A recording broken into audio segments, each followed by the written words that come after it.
At Arizona State University, we're bringing world-class education from our globally acclaimed faculty to you. Ranked #1 in innovation for 10 consecutive years and #2 among public universities for employability. ASU isn't just ahead of the curve, it's creating new paths to success. Earn your degree from the nation's most innovative university. Online, that's a degree better. Explore more than 300 undergraduate, graduate, and certificate programs at asuonline.asu.edu.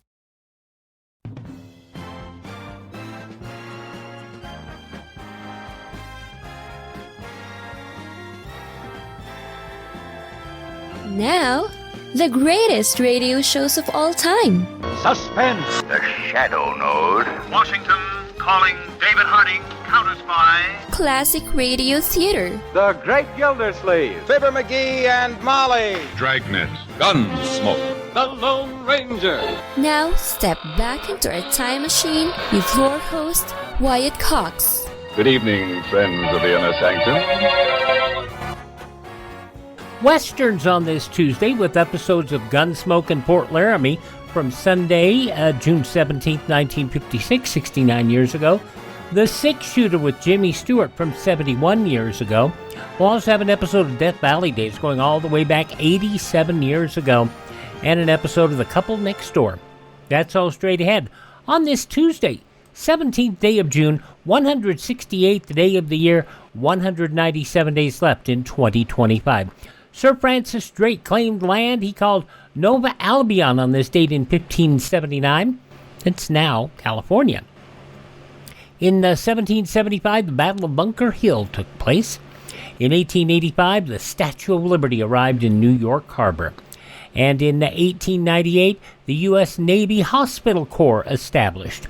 In 1901, the College Board introduced its first standardized test, the forerunner to the SAT. President Hoover signed the Smoot-Hawley Tariff Act into law on this date in 1930. In 1932, about 1,000 World War I veterans amassed at the Capitol as the Senate considered a bill that would give them certain benefits.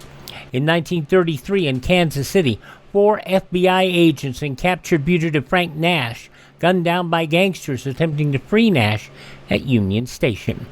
In 1963, the Supreme Court ruled 8-1 in Abington School District versus Shemp against allowing the reciting of Bible verses and the Lord's Prayer in public schools.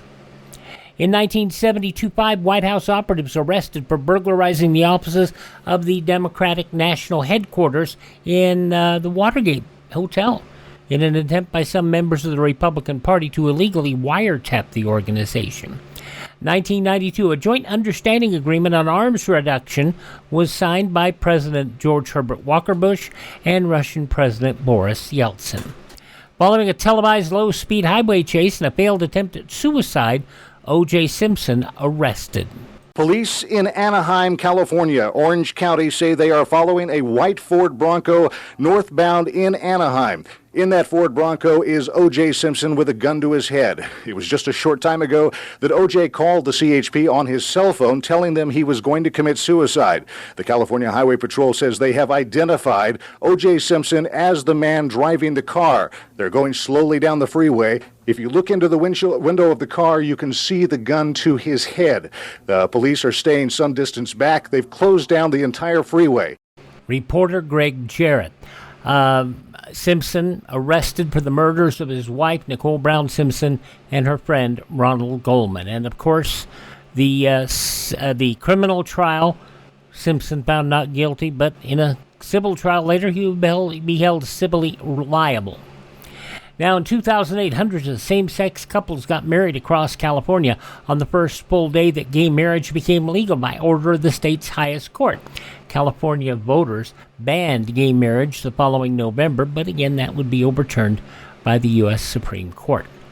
In 2015, 9 people killed in a mass shooting at Emmanuel African Methodist Episcopal Church in Charleston, South Carolina. These people were in church. They were in church, and they violated the sanctity of that. And to show how screwed up our system is, this man was convicted of 7 death penalty counts. And he's still alive. Figure that one out. We allow people to be killed in this sort of situation, and yet when you convict them of the death penalty and you never put them to death? Explain this to me. Okay, it was on this date 4 years ago today, the Juneteenth National Independence Day signed into law by President Biden, becoming the first federal holiday established since Martin Luther King Jr. Day in 1983. Passing away on this date in history, the wonderful actor Jeff Chandler, also another fine actress, Pamela Britton, God Bless America, Kate Smith, also actress dancer Cerise, Rodney King, Why Can't We All Just Get Along?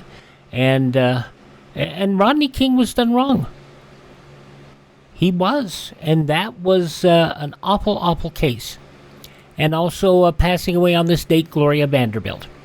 Now let's look at birthdays today, and they include signer of the Declaration of Independence, William Hooper, the inventor of the shorthand system, John Robert Gregg. Also, how many of you ever took that? I mean, I couldn't read shorthand because I couldn't read my longhand either. Composer Igor Stravinsky, the inventor of the Toll House cookie, Ruth Wakefield. Also actor Ralph Bellamy, musician Red Foley, and string bean David Aikman, all born on this date in history. Hi, this is Jeff Foxworthy. It is now time for the birthday announcements. The following people are now officially older than dirt. Turning 82 years old today, the former Speaker of the House, Newt Gingrich. I have a long level of experience at something called the government of the United States. I have a long period of experience at national defense and national security. Newt, 82 years old today. Also turning 82 is Barry Manilow.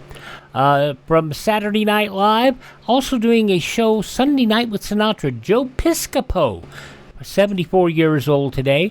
From Dumb and Dumber, Bobby Farrelly is 67. From Wings, Thomas Hayden Church is 65. From As Good As It Gets and Talk Soup, Greg Kinnear is 62. The young Tabitha Stevens in Bewitched from the show's third season in 1966 to the last original episode in 1972. Aaron Murphy, 61 years old today. From Wet Hot American Summer, Michael Showalter is 55. Comedian Will Forte is, how old? 55. Who just threw a milk carton at the blackboard? Was it you, Liam? Oh, my goodness. From Saturday Night Live, also the MacGruber movie and the Last Man on Earth TV show, Will Forte, 55 today. Tennis star Venus Williams is 45. I really do try to do whatever it takes to get the win on my side, and I did that today. Not as good at it as she used to be, but she's 45. Venus Williams, 45 years old today. And Archie in the TV show Riverdale, KJ Appa, is 28. Those just a few of the people celebrating. The 17th day of June is their birthday. If this is your birthday, happy birthday, happy birthday, happy birthday to you.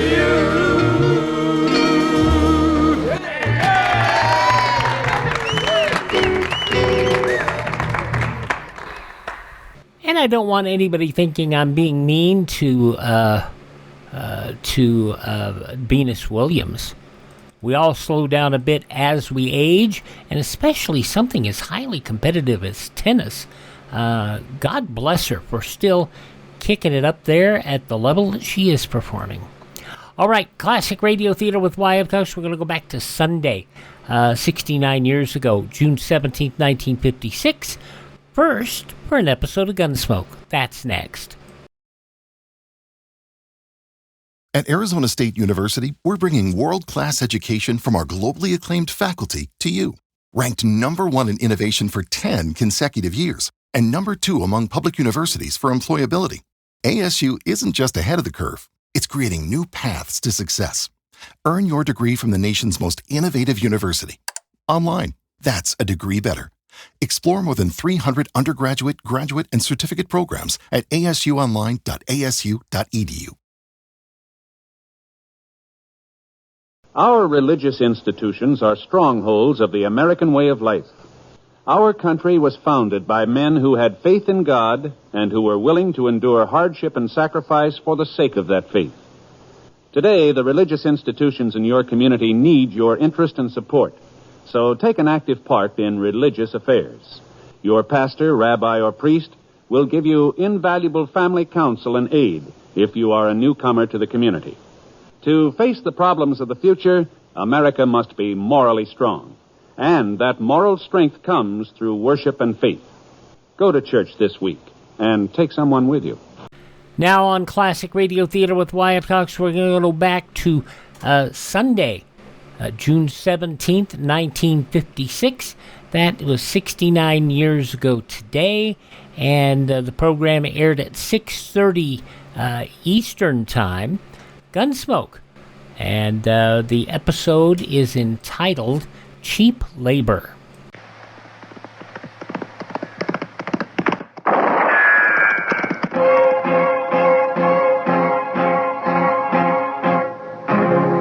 Gunsmoke, brought to you by Chesterfield. Chesterfield packs more pleasure because it's more perfectly packed, thanks to Accuray.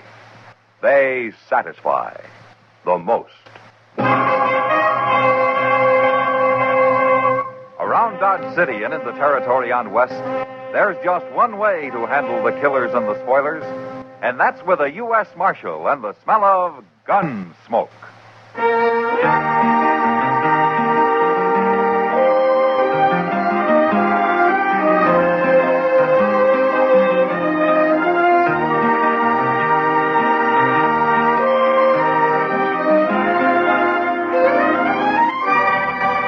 Gunsmoke, starring William Conrad. The transcribed story of the violence that moved west with young America. And the story of a man who moved with it. I'm that man, Matt Dillon, United States Marshal. The first man they look for and the last they want to meet. It's a chancy job, and it makes a man watchful and a little lonely.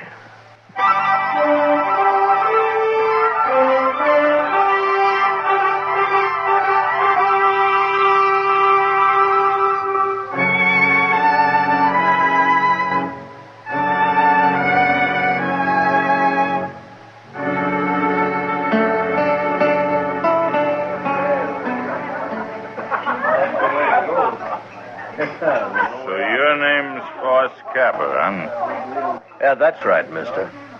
Well, you say your name out like you got nothing to hide. Well, now you're right again. Well, I guess a man wanted to hide something. He'd be wearing a gun to help him do it. Maybe. Well, are you agreeing with me, or ain't you agreeing with me? Any way you want it, mister. Yeah, you're big, Capper, but I ain't afraid of you. There's no reason you should be. You're awful big. Man'd be a fool to go against you without a gun, wouldn't he? Well, wouldn't he? Mister, have a drink. No. Here. You have this instead. I always carry an extra gun in my belt. I don't want your gun. Well, I can't fight you letting you have a gun. You're too big. We got no cause to fight, mister. Now, you take your gun back. You're afraid. You're a coward. You're a sneaking Don't coward. you push it, mister. I said you're a coward. All right, fella. You've had enough. You keep out of this. I am wearing a gun, mister. And I'll bend it across your skull in a minute. Oh. You're the marshal. Get out of here. Go on, move. Sure. Sure. Well, suppose I ought to thank you, Marshal. No need. Name is Fos Capper. You know, most men around Dodge do wear guns, Capper. I've had enough of fighting, Marshal. Oh? And where was that? By the war. Had it from Harper's Ferry all the way to Richmond. You know, a man gets tired of killing. Yeah, I know. Mr. Dillon? Yeah, what is it, Chester? Mr. Dillon, Ben Stancil's out there in the street. So? He's about to beat up one of his riders. I suppose it has to do with his sister again, huh? Yes, sir, it sure does. And Carrie's there, too. All right, let's go. Oh, I declare that poor Carrie. Mr. Dillon, she was trying to load their wagon all by herself. And this rider, Stancil's, come along, and he was helping her when Stancil himself come up and got real sore about it. Stancil doesn't deserve a sister like Kerry. She's as nice as he is, mean and ugly. There they are. Yeah. Well, say, where's that cowboy at? He's lying on the ground behind Stancil. Well, I sure didn't hear no shooting. Back to loading that stuff, Kerry. You hear me? Yes. I hear you, Ben. Well, I hope you didn't kill him, Stancil. Oh. He's all right, Marshal. I only knocked him down. Well, I'll go get some water from over there. I should have killed him. For what? Trying to help Kerry do a man's work? Kerry's my sister, Marshal. What she does ain't no business of yours. No. But you're keeping men away from her the way you do is going to lead to real trouble one of these days. My trouble, Marshal. Not if you kill somebody. You know, I guess men don't like the way you treat her. There's somebody else trying to help her. What? Now, by heaven. You just take it easy, Stancil. That man's not wearing a gun. Then he better go get one. There you are. What do you think you're doing, stranger? Well, that box seemed a little heavy for a lady to be lifting. Please, Ben. He meant no harm. You know this man? He told me his name. Kerry, you're turning into a regular doxy. I wouldn't talk like that, mister. You shut up. You're going to beat me like you did the other fellow? There's been enough fighting for one day. Stancil, your wagon's loaded. So why don't you get going? All I can say to you, mister, you better get yourself a gun. Get up on the seat, Kerry. Good day, Miss Kerry. Goodbye, Mr. Capper.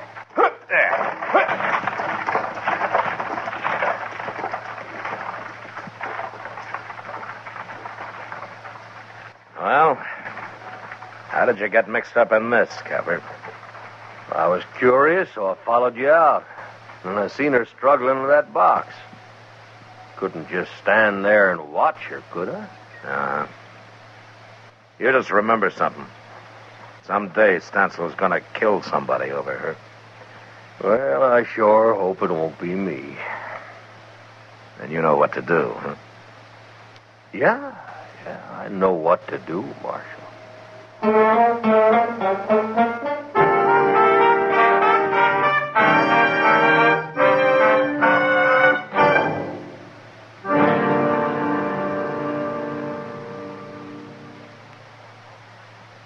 You've heard Bobby Haggart whistling it on radio and television. Right now, a country-style version. Okay, partners?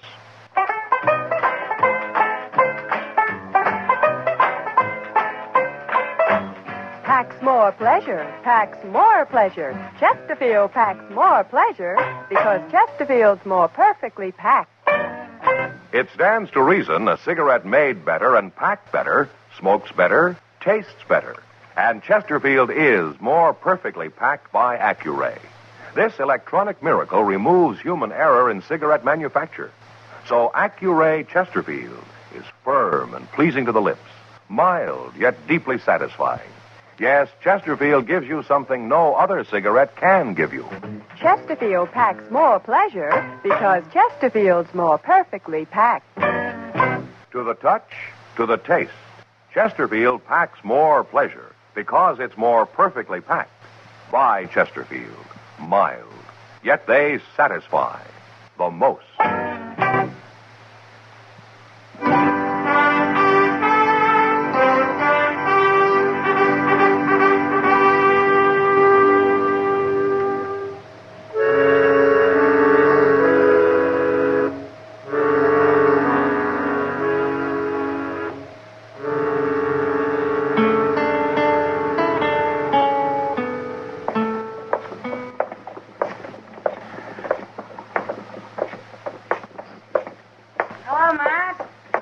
Hiya, Kitty. You shopping?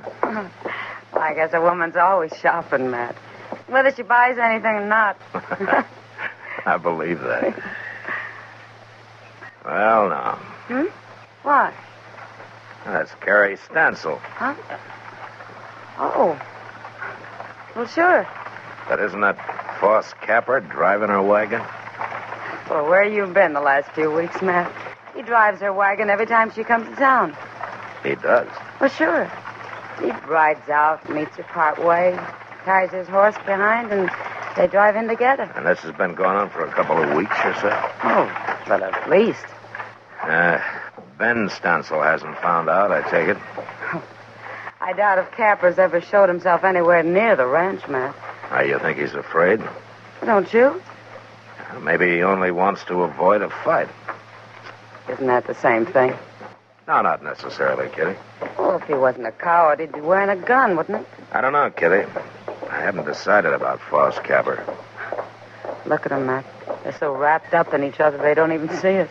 No, this is the last time it's got to be. I don't want to bring you no trouble, Kerry, but I ain't going to stop seeing you. Oh, Paul. She's smarter than he is. Yeah, maybe. You know, I guess she'll never be able to get away from that brother of hers. Oh, Matt, look. Yeah. There's going to be trouble, Matt. Stancil looks awful mad. Well, I don't like to interfere in family matters, but this time I guess I'd better. Yeah, you better hurry, too. Yeah, well.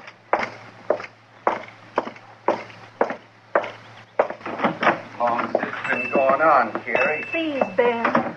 Let's talk about it at home, not here. We're going to settle this here and now. You ain't going to stop it, Marshal.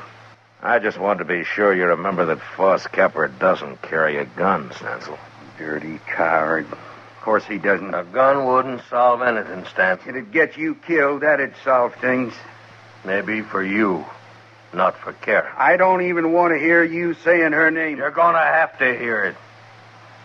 Now, it's gone on long enough, Stancil, the way you treat her. What I do with Kerry ain't no business of yours. I want Kerry to marry me. Fos, you never told me that. Well, I've been thinking on it, Kerry. I figured to wait, but I guess there ain't time now for waiting. Oh, Fos. Kerry's worked hard for you, Stancil.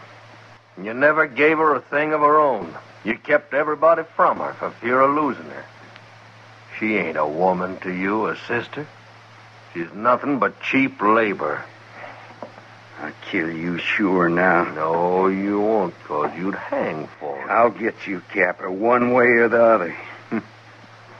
Kerry. Yes? You go on back to the ranch and get what things you need. I'll be waiting right here for you tomorrow noon. No, Kerry, you can't no. Stop us, Stancil. You're going to be free, Kerry. You make up your mind later about marrying. But you're going to be free. Kerry. Stancil, you shut up. And don't you lay a finger on her, or I'll just beat you to death. Go on now, Kerry. All right, boss. Noon tomorrow, Kerry. I'll be waiting. And you mind what I said, Stancil. Don't you try to stop her.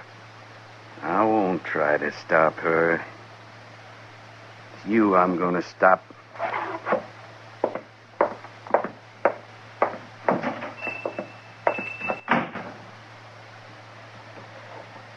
Now, you know, Marshal, I didn't mean to cause trouble when I come here.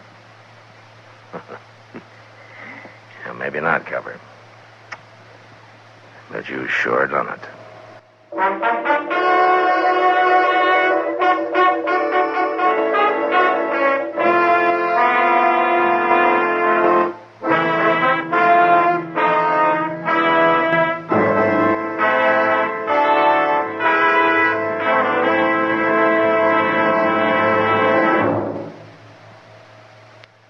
Are you listening to Gunsmoke? In your favorite easy chair? Or Out driving? Oh, there you are. In the kitchen. Say, you want to make whatever you're doing more enjoyable? Have a Chesterfield. Enjoy Chesterfield's better taste and mildness. It stands to reason a cigarette made better and packed better, smokes better, tastes better. And Chesterfield is more perfectly packed by Accuray. This electronic miracle removes human error in cigarette manufacture. So Accuray Chesterfield is firm and pleasing to the lips, mild yet deeply satisfying. Yes, Chesterfield gives you something no other cigarette can give you. Chesterfield packs more pleasure because Chesterfield's more perfectly packed. To the touch, to the taste, Chesterfield packs more pleasure because it's more perfectly packed. By Chesterfield, mild, yet they satisfy the most.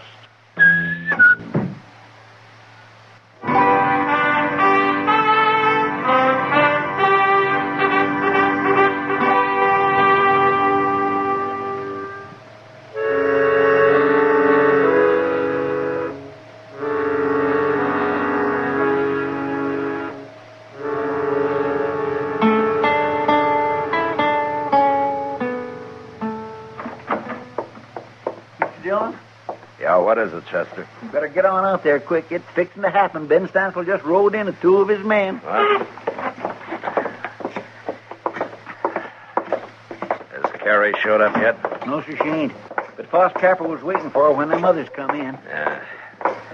I didn't think Stancil would let her go without a fight. Oh, there's going to be a fight, all right. Of some kind. Look how they're crowding him. Get out of this now, Capper. We can fix you good. I see you brought plenty of help. Yeah, you're too big for one man to handle. If the three of us can do it. No, you don't, Stancil. You keep out of this, Marshal. You don't think I'm going to stand by and watch three men work over one, do you? Wait, Marshal. Yeah, what, Capper? Now, there ain't no other way. I'll take them on, all of them. It's got to be done. Wait a minute. Look who's coming yonder. It's Kerry. I told her to go back home. What in the world's the matter with her? She looks like she got drugged. You keep away from her, Capper. Shut up, Stancil. Leave him be. Kerry, what happened to you? They caught up with me. At the edge of town. Here, I'll help you down. I got here anyway. He couldn't stop me. Did your brother do this to you? Did he knock you around? You get back on that wagon and go home, Kerry. All right, hold it, Stancil. Let her talk. Kerry, did he do it? Yes. You sure need convincing, I told Kerry. you to shut up, Stancil. Chester. Yeah? Would you be good enough to take Kerry over to Miss Kitty's? Because I got a little business here. Be glad to. Don't you move, Stancil. You come on with me, Miss Kerry. All right, boys. Let's get to work. Wait just a minute, Stancil. I've changed my mind. What? I ain't gonna fight you. Not now, not that way. We're gonna settle this for good and all. What are you talking about? Marshal Dillon, could I ask you a favor? What, Capper? Lend me your gun. Well.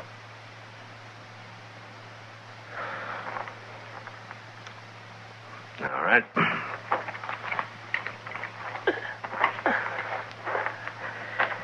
All right, here it is. Thank you. Now, what's this? What are you two doing? Who ever heard of a lawman lending his gun? I think Capper's right, Stancil. This business has got to be settled for good. And he's the one to do it, not me. Okay. And you can watch him die. You ready, boys? Now, wait a minute, Stancil. You didn't say nothing about no gunfight. What difference that make? There's something about him. I don't like the way he wears that gun. He looks kind of professional to me. He's nothing but a tin horn, and he's a coward at that. He ain't no coward. And I ain't having no part of this. Come on, Bob, let's don't be fools.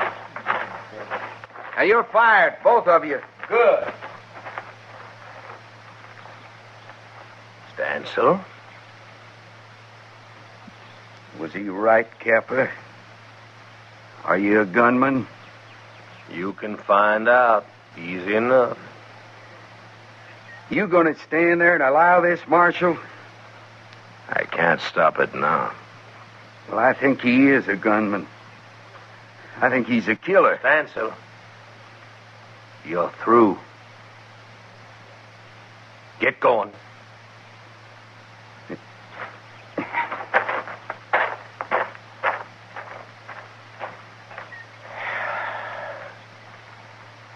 Yeah. Marshal, your gun. I thank you. Sure. You remember I told you how a man gets tired of killing? I had a feeling it was more than the war that did it, I thought I was all through wearing a gun. That's why I asked Kerry to marry me. So? You tell her for me, Marshal. Tell her I was ready to kill her brother.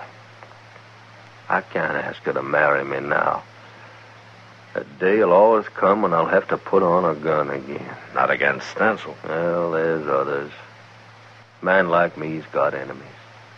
Why don't you tell her about it yourself, Capper? It wouldn't be fair. I'd be influencing her the wrong way just being there.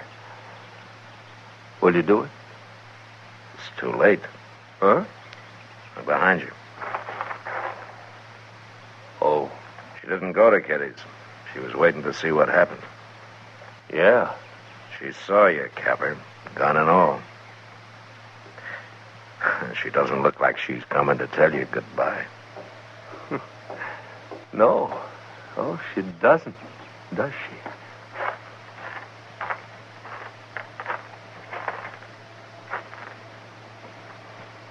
Fos?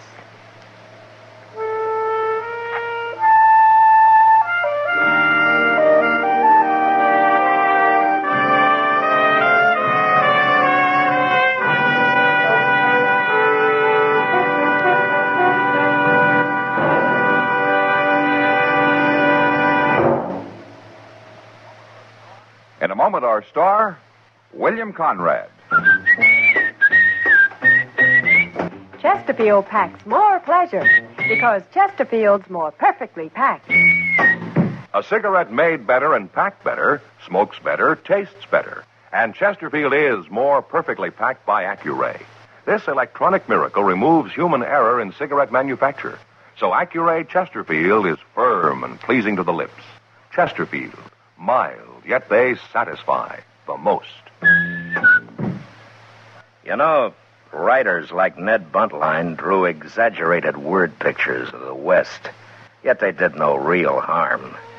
But next week, 2 writers from New York come to Dodge under the cause of an Indian massacre. And that was the West. Good night. Gunsmoke, produced and directed by Norman MacDonald, stars William Conrad as Matt Dillon, U.S. Marshal. Our story was specially written for Gunsmoke by John Meston, with music composed and conducted by Rex Corey. Sound patterns by Tom Hanley and Bill James. Featured in the cast were Lawrence Dobkin, Vic Perrin, Gene Bates, Barney Phillips, and Harry Bartell. Harley Bear is Chester, and Georgia Ellis is Kitty.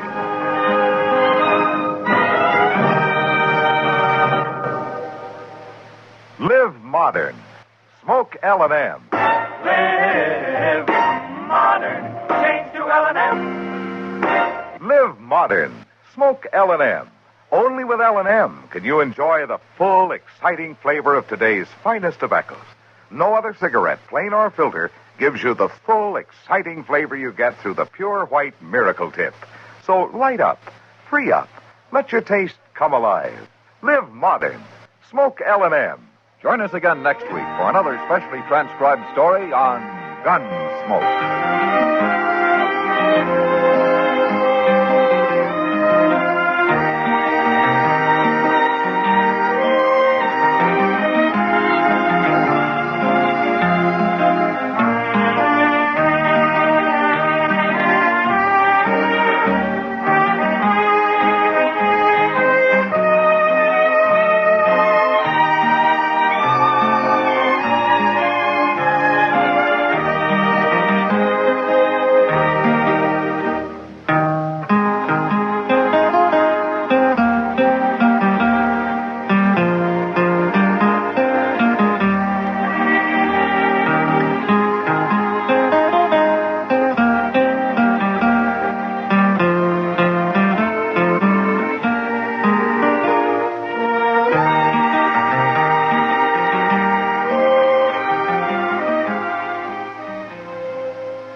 69 years ago today, on June 17th, 1956, Gunsmoke here on Classic Radio Theater with Wyatt Cox. That show aired at 6:30 Eastern Time. It was followed by the new Edgar Bergen show from 7:05 until 8 o'clock. And then at 8:05, it was Our Miss Brooks starring Eve Arden, and then Two for the Money. And then 9:05, the Mitch Miller show. So it was a very busy and a very fun Saturday night. Of course, at 5 o'clock, you had the criminal show, Indictment, and that would be followed at 5:30 by Fort Laramie, which we'll hear here in just a few moments on Classic Radio Theater with Wyatt Cox. But first, as you've requested, take a look at some of the news stories from that Sunday.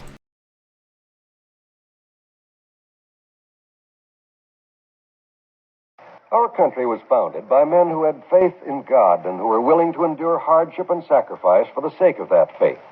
In these troubled times, there is need to support a way of life based on the enduring principles of religion, which knit the family together, make for good citizenship, and build the character of the children.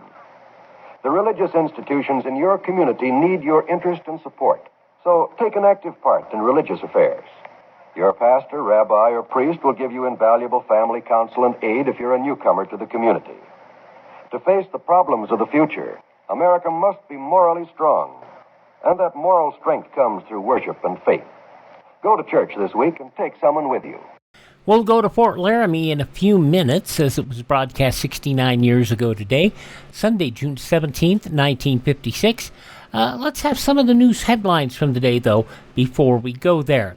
Secretary of Air Quarles said that due to human error, the H-bomb dropped by a B-52 at Bikini last month burst somewhat less than 4 miles short of the planned position. In a brief formal statement answering inquiries about the missing of the target in the first American drop of a live H-bomb, Quarles said the error was in the manipulation of the bombing equipment and did not involve malfunction of the aircraft or any of the equipment it carried.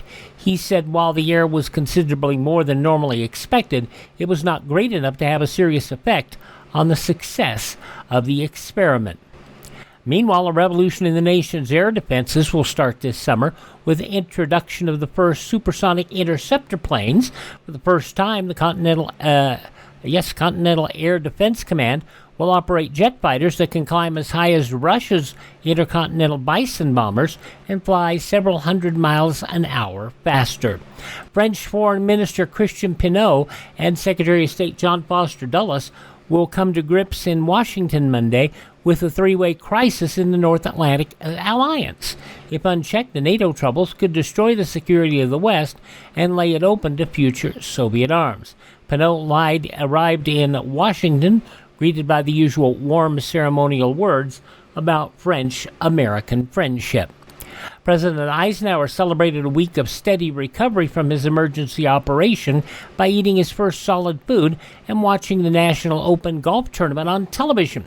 The president had a small bowl of cream of wheat with milk and sugar, and James C. Haggerty said you would have thought that he was eating the best steak in the world. He really enjoyed it.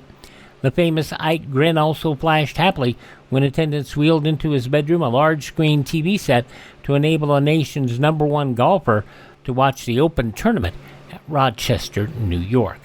Senate Foreign Relations Committee bogged down on minor amendments to the foreign aid bill and delayed until Monday a final vote on its $4.5 billion measure. The billion-dollar price tag represents a slash by the committee of $400 million from President Eisenhower's original request. Prospects for a pre-election income tax cut grew dimmer, that despite the certainty of a sizable budget surplus in the fiscal year which ends July 1st. In Cyprus, Cypriot extremists tossed 2 bombs into a downtown restaurant, killing a U.S. vice consul and wounding 2 other Americans. The dead man, identified as William Butler, the vice consul transferred to Nicosia from Ankara, Turkey, just 4 weeks ago. German Chancellor Konrad Adenauer returned from the U.S., declared, "I am extraordinarily pleased with the results of my trip." Looking fresh and relaxed after a non-stop flight from Milwaukee, the 80-year-old statesman told newsmen everywhere, "I find an extraordinary interest in German problems, especially on the question of reunification. President Eisenhower made a surprisingly good and fresh impression during our talks in Washington.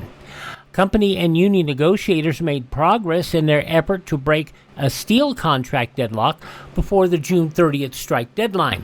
After meeting for 2.5 hours in New York, in one of the longest sessions of the 2-week-old negotiations, representatives of the United Steelworkers Union and the Big Three of the industry recessed their talks until today.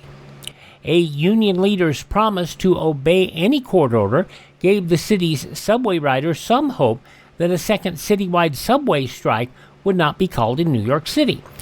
Commenting on a transit authority application for an injunction to avert a repetition of Thursday's subway tie-up, Theodore Luce, the president of the Motormen's Benevolent Association, said the union will obey the rulings of the court. And from Cairo, Soviet Foreign Minister Dmitry T. Shepilov arrived on his maiden diplomatic mission to woo the Arab world with the proposition that the Soviet and Arab people are brothers. And in St. Petersburg, Florida, a would-be safecracker foiled in his attempts to open a safe left all his tools behind: meat cleaver, screwdrivers, chisels, wrench, saw, and claw hammer. Detective Lieutenant Ralph Lee commented he couldn't have broken it open in a year the way he was going at it. The prowler also exchanged his dirty shirt for one from the store stock. Now, there were indications he had cleaned up, shaved, and applied aftershave lotion in a restroom. Those some of the day's top news stories, as reported in the newspapers of Sunday, June 17th, 1956. We'll continue our look at that day 69 years ago with an episode of Fort Laramie, starring Raymond Burr. That's coming up next.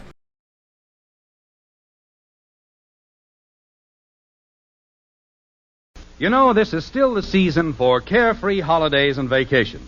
But don't be carefree on the highway. With roads jammed with traffic, this is the time to be extra careful when driving. When you plan a trip, be sure to allow plenty of time so that you won't be forced to drive too fast or too long. When you get tired at the wheel, you lose your skill and your judgment. So don't drive too many hours at a stretch. Plan your trip so that you can stop frequently and get plenty of rest.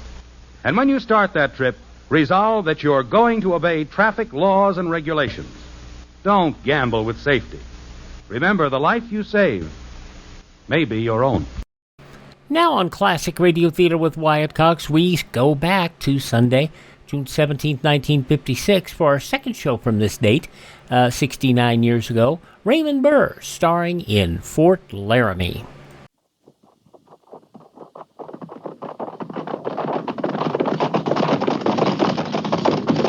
At the gallop! Ho!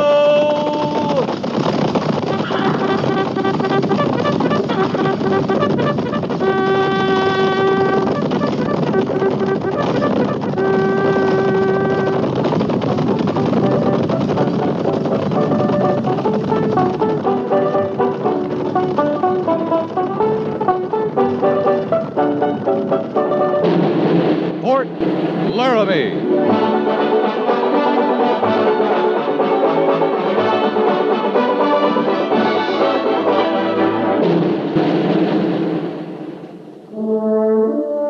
Fort Laramie, starring Raymond Burr as Captain Lee Quince. Specially transcribed tales of the dark and tragic ground of the wild frontier. The saga of fighting men who rode the rim of empire. And the dramatic story of Lee Quince, Captain of Cavalry.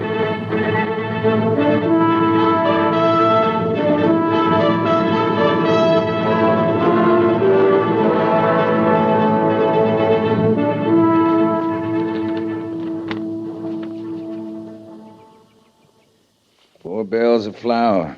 Destroyed? Yes, sir. By weevils. Weevils. At least it wasn't mice this time, Mr. Syberts. No, sir. Well, here you are, Lieutenant. Fill out the rest of it and have Sergeant Gorse drop it off at the AQM stores. Yes, sir. Captain Quince, Mr. Syberts. Major, sir. Morning, Major Daggett. Something especially interesting out that window?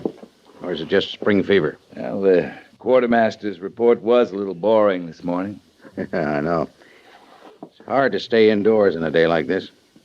Looks like spring's really here this time. The river's rising, snow melting in the mountains. This warm, we might have a flood like 2 years ago. The water comes up this high on the bluff? Oh, the fort's safe enough, Lieutenant. Trouble comes there, across the river in the civilian settlement. Maybe this year it'll wash those hay ranches right out. And they'd come right back with a new supply of whiskey.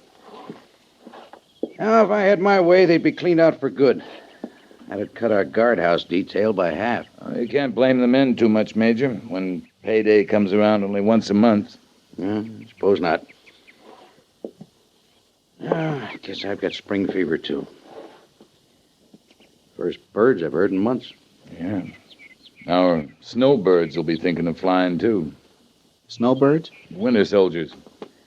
Every year we have a few out here. Men who enlist in the fall just to get a warm spot for the winter. Now they'll be lighting out.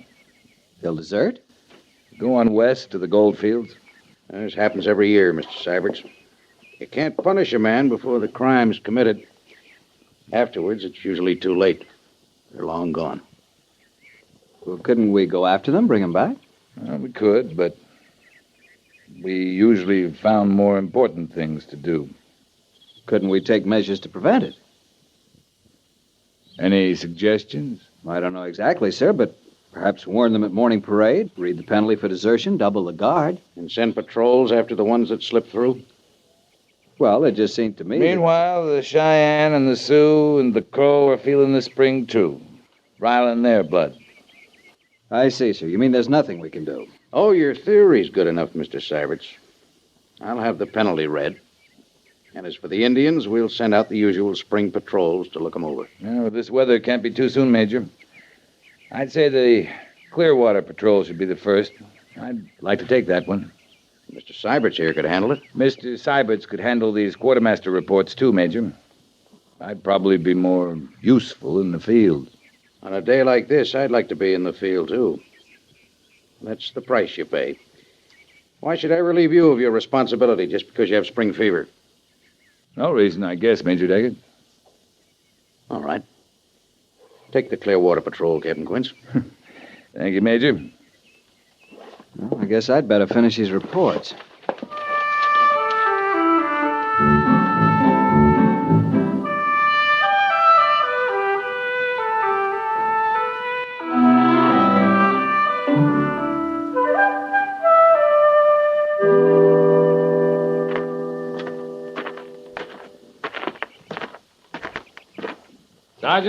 Sergeant Gorse. Yes, sir. Yeah, I was about to send for you. Yes, sir. Nice day, isn't it? What? Yes, sir. Spring, I'd say. Wouldn't you? I reckon it is, Captain. Major's a little concerned about spring desertions. Think we have any snowbirds this year? Maybe a few, like always. There, been any talk? Not much lately. Some of them find out they like it. Dress parade, the flag waving, the band playing, you know, Captain. But we'll have a few. Yeah, not much we can do except keep our eyes open. No, I guess not. Must be, pretty up along the Clearwater these days, wouldn't you say? Mighty pretty. You, might be thinking about a patrol roster, Sergeant. When, sir? Ready to leave before dawn tomorrow? Don't expect your roster to recall. I'll have it for you, Captain. We'll go light, make a fast circle to... What? You there, trooper. Never mind, I'll take care of this.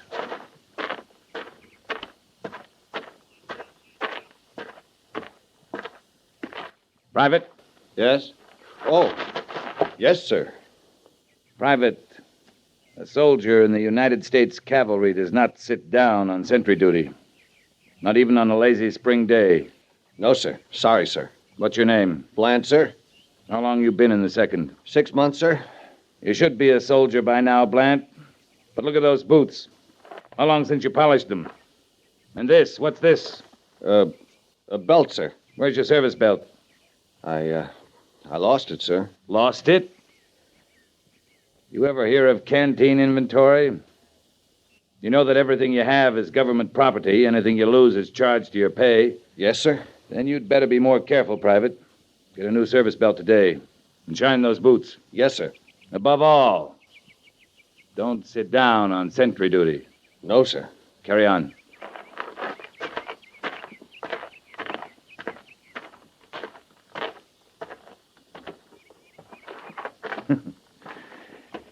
Guess everybody's got spring fever, Gorse. Captain, that fella Blant, What about him? he was one of them, did a lot of talking last fall. Oh? That's why he doesn't care about his uniform. Well, maybe he's one we can do something about. Like what, Captain? You can put him on the Clearwater Patrol roster. I ain't too sure he's soldier enough. It'll kill or cure him. And we'll be able to watch him. Yes, sir.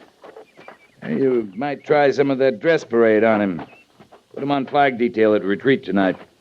And Gorse. Sir? See that he polishes those boots.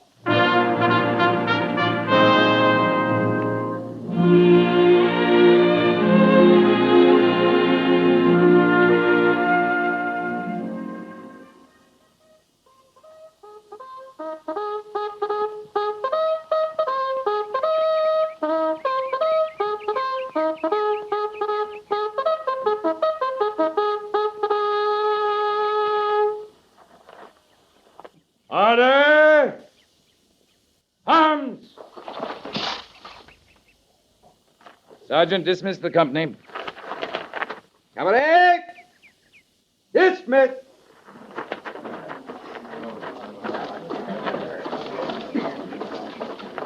Private Blant. Yes, sir. You don't carry the flag tucked under your arm. That's the emblem of your country. Sorry, sir. I see Sergeant Gorse has you looking like you might make a soldier, but we'll find that out on patrol. All right, move out, Private.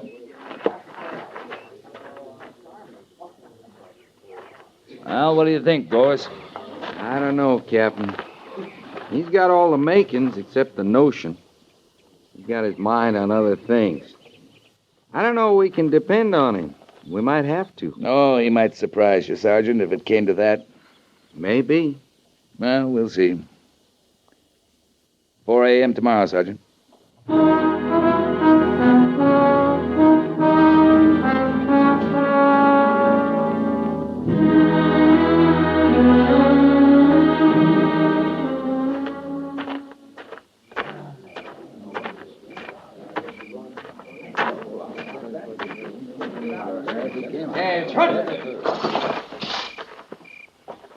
Caddies!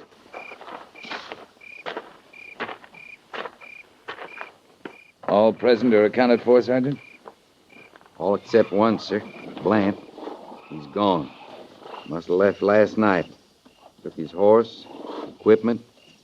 Real snowbird after all. You were right, Sergeant. He can't have gone very far, sir. Maybe if we'd go through the hay ranches across the river. All right.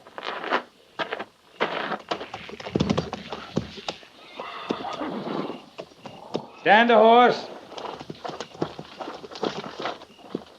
Lead out. Prepare to mount. Mount. Forward. By twos. At the walk. Ho!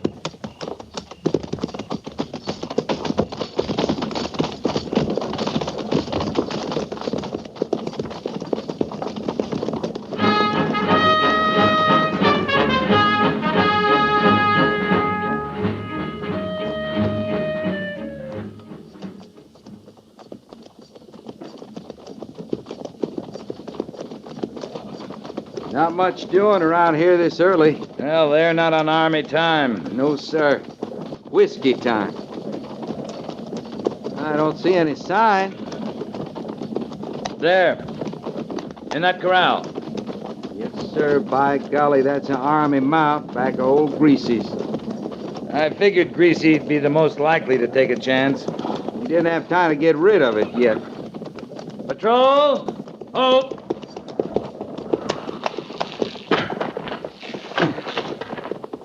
Gorse, come on along. Yes, sir. Jenkins, get that horse and put him with the pack mules. Yes.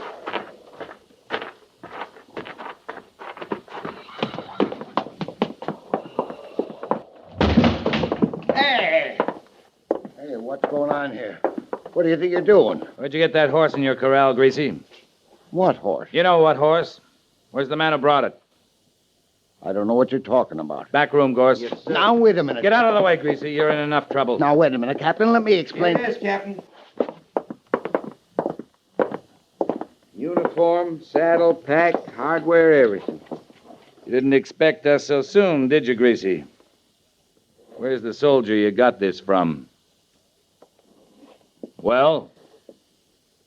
He left last night. Went on west to catch up with a wagon train went through yesterday. All right. Gorse will take the uniform, saddle, and horse. Leave the rest. Now, look here. I paid $150 and an old mule for them. You didn't know it was stolen government property. Didn't figure to make at least another 100 profit from it. Oh, I'm bleeding for you, Greasy. Next time, stay out of trouble and collect the reward for deserters. Some reward, $20. Then take the consequences. Come on, Gorse. Captain, he can't be far down the trail. Our orders are to go on to the Clearwater, Sergeant. That's more important. But we just might circle back to the trail farther up. Who knows? We might find that wagon train.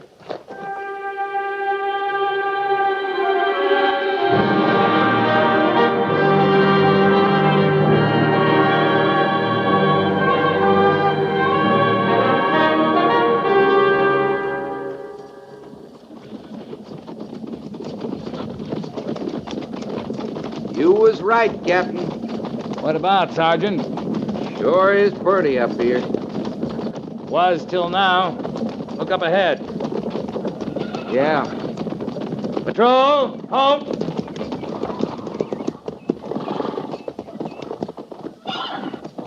Well, Gorse, what do you make of it? This Injun's all right. I don't know what tribe. There was a lot of them, maybe 30, 40. Went south, maybe a day. Yeah. And it was no hunting party. No, it's a raiding party for sure. We're not too far from the Oregon Trail now. There'll be wagon trains coming through even this early. We know of at least one. We'll follow their trail. Make sure. Yes, sir, but we're awful short-handed for that big a party. Well, we can warn the trains at least. Who's got the strongest horse? Jenkins, I think. All right. Jenkins? Yes, sir. You get back to Laramie as fast as you can. Report to Major Daggett we found a big party. Ask him to send B Company out along the Oregon Trail to meet us. Yes, sir. Right now, sir? Move out. All right, Gorse, let's go. At the trot. Ho!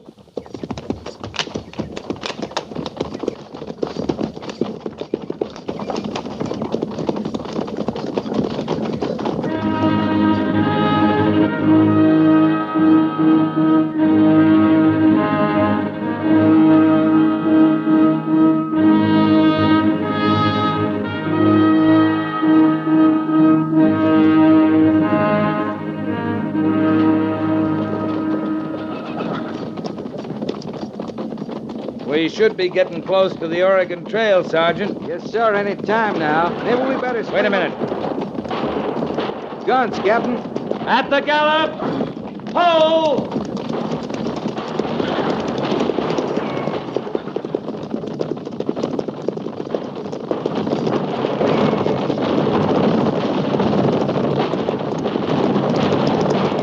Patrol! Halt!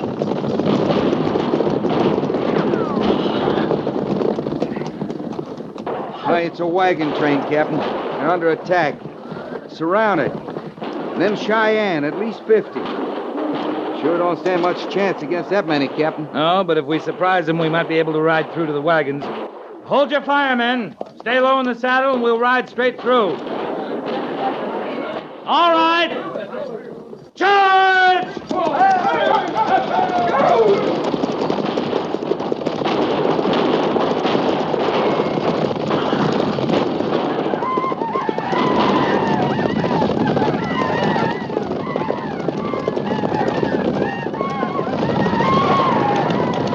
Gorse! All through all right, sir. Get the horses tied inside the wagons. Fast.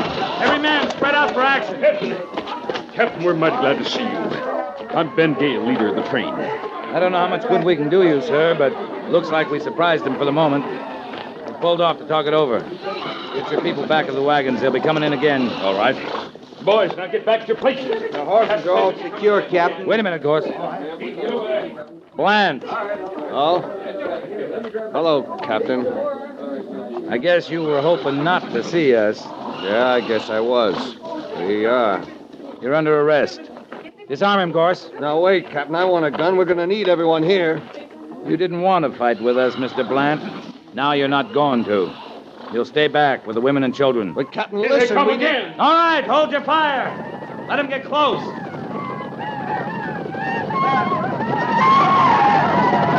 Now!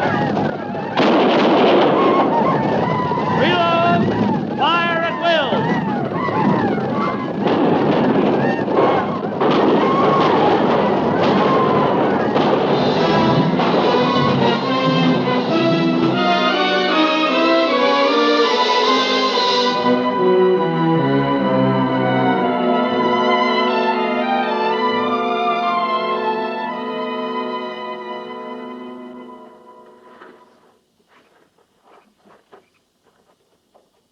Three charges.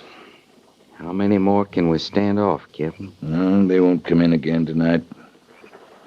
Getting too dark. Looks like they're making camp, tending their wounded. We can expect them again at dawn, though. They're not leaving. Not much we can do, is there? Not much.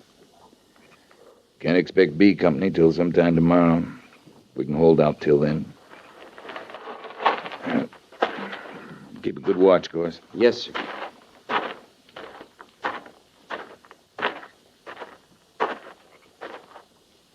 How's Corporal James? He'll be all right. He's asleep now. Oh. It's you, Bland. Bandaged his arm. Thought I might as well be useful. Very good. This one's all right, but Chambers over there is dead. I see.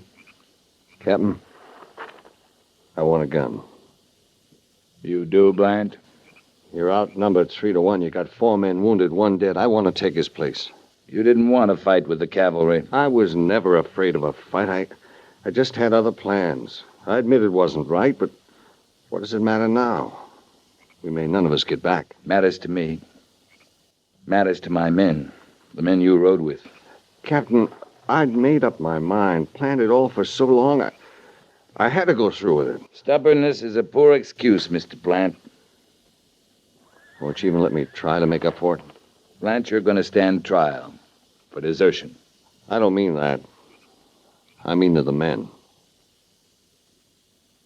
We'll see, Blant. In the morning. Captain? What?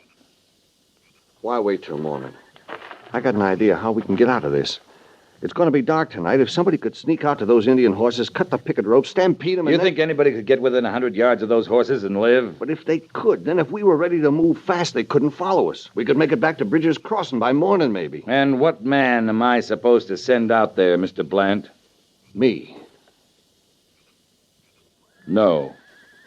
It's a crazy idea. So crazy, I think you were betting I wouldn't accept it. I guess I got that coming.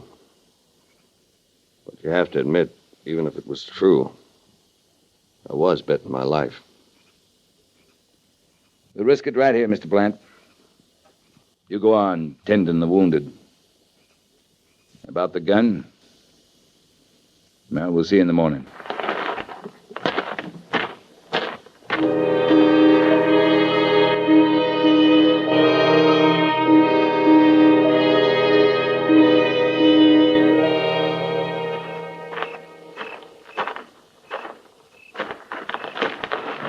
Captain. Mr. Gale, why don't you turn in? We'll keep the watch. I'm leader of this wagon train, Captain.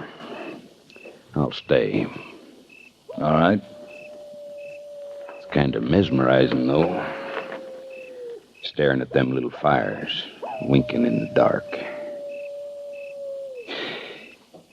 Captain, think we got a chance? Well, if our ammunition holds out, the relief should be here before too many hours. Well, I hope so. I sure do hope so.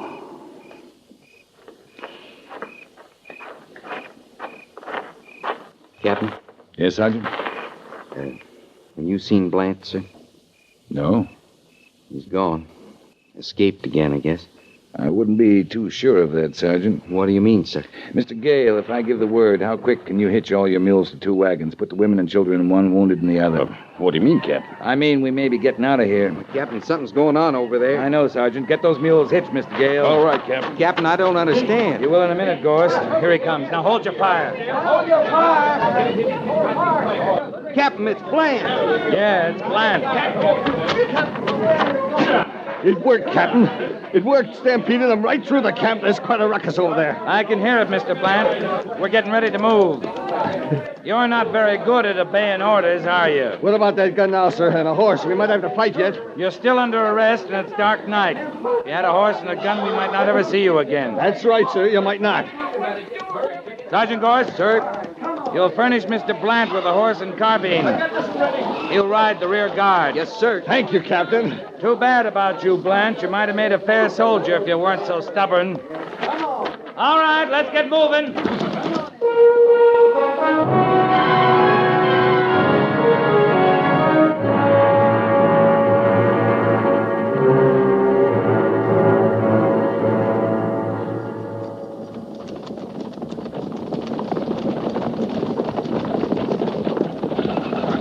Getting light, sir. Can see pretty good now. What do you see, Sergeant? Well, no engines anyway, and that's the main thing. Look up ahead, Sergeant. Way out, past the crossing.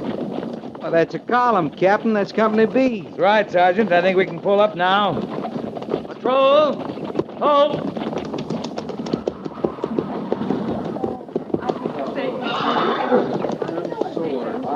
What are we stopping for, Captain?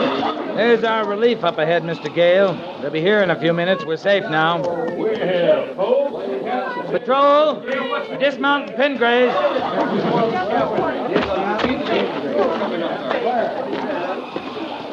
Wood and water detail, Sergeant Gorse. Everybody will be hungry. As soon as... Oh. Hello, Blant. Morning, Captain. You lost your chance, Mr. Blant. Well, sir, a man can be stubborn just so long. True. If it's any satisfaction to you, I'm sorry now about the whole thing. You mean you find you like the cavalry? Yes, sir, I do. Sergeant Gorse? Yes, sir. You still have that uniform we picked up at Old Greasy's? Back with the pack mules. You better get into it, Blant, before B Company arrives. But You have some objection, Private? No, sir. I don't think anybody in this patrol will object. Will they, Sergeant Gorse? I sure don't think so. Captain? Thank you, sir. I'm going to cite you in my report I understand, sir. for heroism in action against the enemy. Well, Captain... But don't think you're going to get off scot-free, Private. There's always canteen inventory, and you got a bad habit of losing government property. We recovered your horse and saddle and uniform, but the rest of it's going to cost you a couple of months' pay. Yes, sir. I don't mind, sir. All right, move out, Private. Yes, sir. Well, what are you grinning at, Gorse? Why, nothing, sir. I don't think the Major would approve, Sergeant, but you and I know how hard it is to find a good soldier. Yes, sir. Now, what about those wood and water details, Sergeant? I'm hungry. Yes, sir, Captain Quince.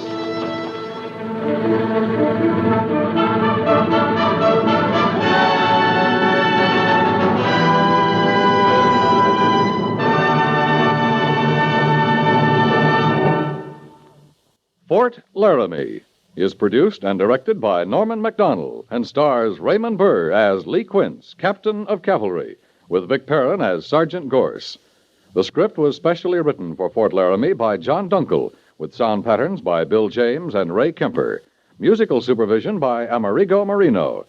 Featured in the cast were Jack Moyles and Harry Bartell, with Paul Duboff, Howard Culver, James Nusser, and Joseph Cranston.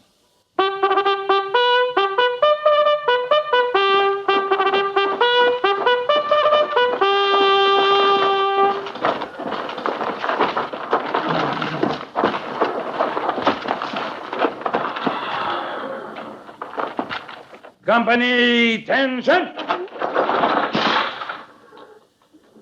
Dismiss.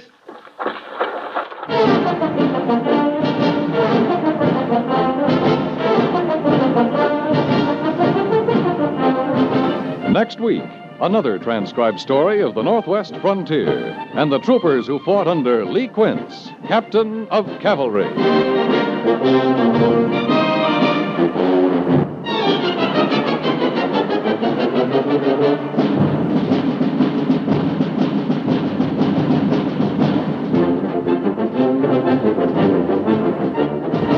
Most accidents aren't really accidental at all. Only you can cause an accident. That's right. It's up to you to read and heed the safety signs, to keep your eyes on the road, to watch out for those curves ahead and the cars driving along near you.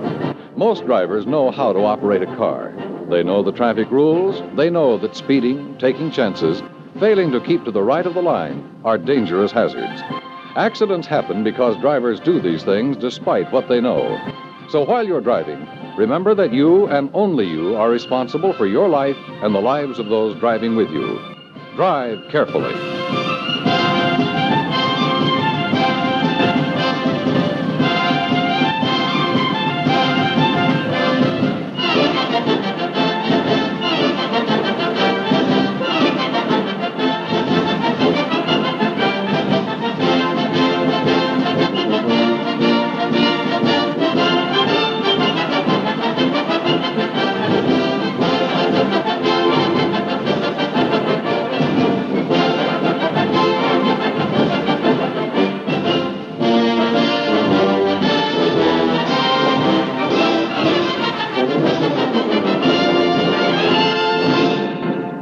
The show Murdered by Perry Mason.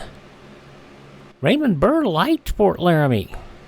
Problem is, he couldn't find the time to do it in and around the TV show. So he had to leave Fort Laramie behind. 69 years ago, Sunday, June 17th, 1956, 5:30 in the evening, Eastern Time, here on Classic Radio Theater with Wyatt Cox. Let's look at what's coming up later on this week. And we can tell you that coming up on our Wednesday show, Dick Calmer as Boston Blackie. Inner Sanctum Mysteries. We'll have both shows from 1946, so we'll take a look at the news from that date. A 1935 edition of Calling All Cars and the Chinese Puzzle. Dana Andrews and I Was a Communist for the FBI and the Tightwire. Thursday, Johnny Madero, Pier 23, starring Jack Webb from 1947. We'll also have a 1947 edition of Challenge of the Yukon. And Dangerous Assignment from 1951. Nick Carter, Master Detective from 1949. On Friday, it'll be kind of a variety show. We're going to have comedy with Fibber McGee and Molly, but we'll also have an episode of the Chase and Sanborn Hour from 1937. And, you know, those shows are wonderful variety shows, the Chase and Sanborn Hour, along with comedy. I think, we should have W.C. Fields in this one, but also the Walgreens 44th birthday party, a one-time special from 1945. All sorts of big stars in that, including Bing Crosby, Reese Stevens, Paulette Goddard, Don Wilson, and Rochester. So there you go. And then on Saturday, we'll get back to drama with an episode of the Screen Directors Playhouse adaptation of the motion picture DOA from 1951, The Adventures of Philip Marlowe, starring Gerald Moore from 1950, and Richard Diamond, Private Detective from 1953. On Sunday, Another mixed bag. We'll start off with an episode of the CBS Radio Workshop from 1956, Another Point of View, or Hamlet Revisited, and then we'll get to Crime and Peter Chambers from 1954, Counter Spy from 1942, and Tales of the Texas Rangers from 1952. That's what's coming up this weekend ahead here on Classic Radio Theater with Wyatt Cox. Up next, Jimmy Stewart, The Six-Shooter.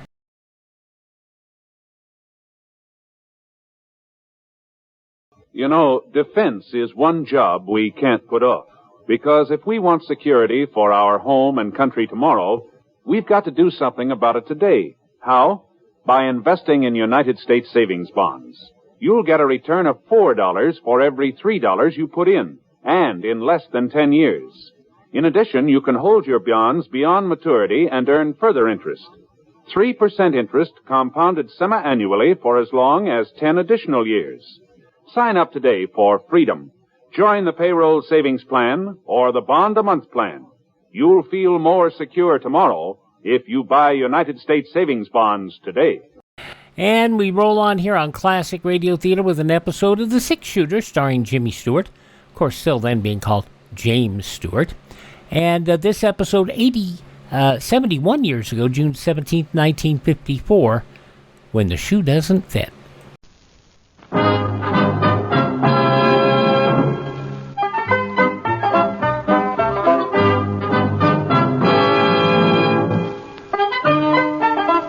In just a moment, you'll hear James Stewart as the Six-Shooter. There's music for you tomorrow evening with two of your favorite song stylists. First, it's the Dinah Shore Show, and then Songs with Sinatra.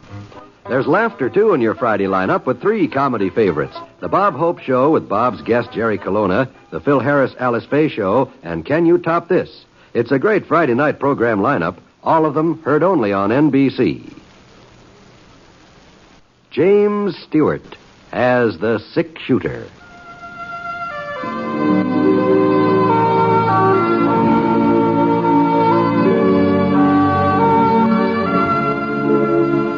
The man in the saddle is angular and long-legged.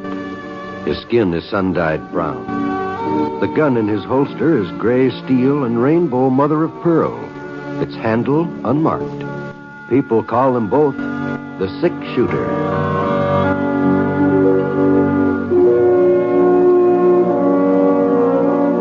The NBC Radio Network presents James Stewart as the Six-Shooter, a transcribed series of radio dramas based on the life of Britt Ponset, the Texas plainsman who wandered to the Western Territories, leaving behind a trail of still remembered legends.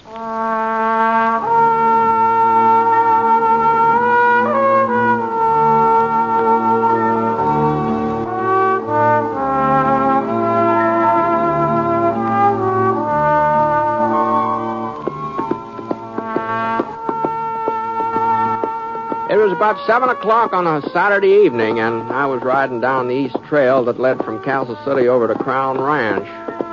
It's been a real warm day. A little breeze was coming up now, and things were cooling off to a nice, comfortable twilight.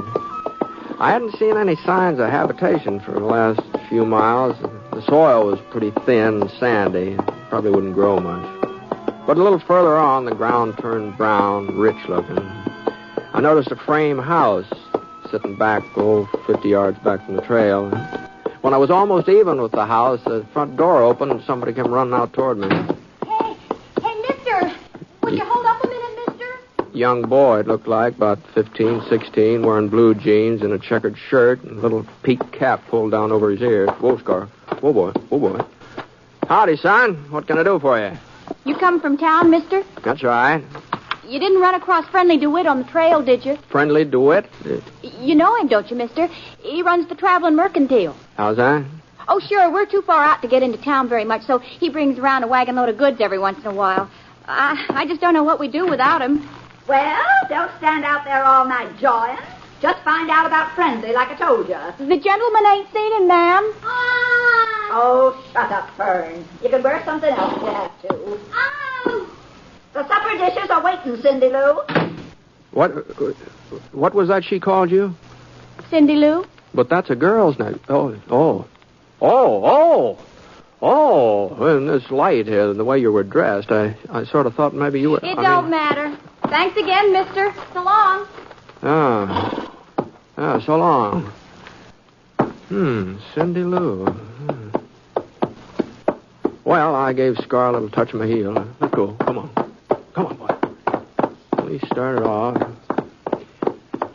I figured I'd had about 8 miles to go before I'd reach the Crown Ranch. I hadn't been through this part of the country in quite a spell. But I was pretty certain Floyd Prince would remember me from the old days. He'd sign me on for the summer if he had an opening. Come on, Scar. Come on. It was about 15 minutes later, and I came to the fork in the trail. I saw a wagon rolling along from the south. It was some wagon, too. Almost twice the size of anything I'd ever run into before. And the way the canvas bulged out, it looked like it was loaded to the brim. Well, it stood to reason that this was the traveling mercantile that Cindy Lou had mentioned. Whoa, Scar. Whoa. Whoa, Peggy. Whoa, Peggy. Easy now. Easy there. Howdy, friend. Good evening. You're, Mr. DeWitt, I take it. You take it right, sir, except for that Mr. part. Just call me friendly, like the rest of the folks. A friend in need is a friend indeed. Something you needin', mister? No. Shoelaces, chewing tobacco, flour, salt, kitchen utensils, ammunition, yardage, sewing equipment, anything at all. Just you name it, I got it, here in my wagon. Yeah, it sounds like quite an assortment there. Oh, that's only a part of it.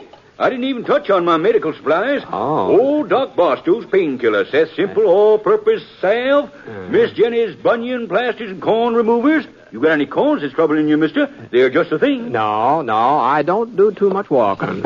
Oh.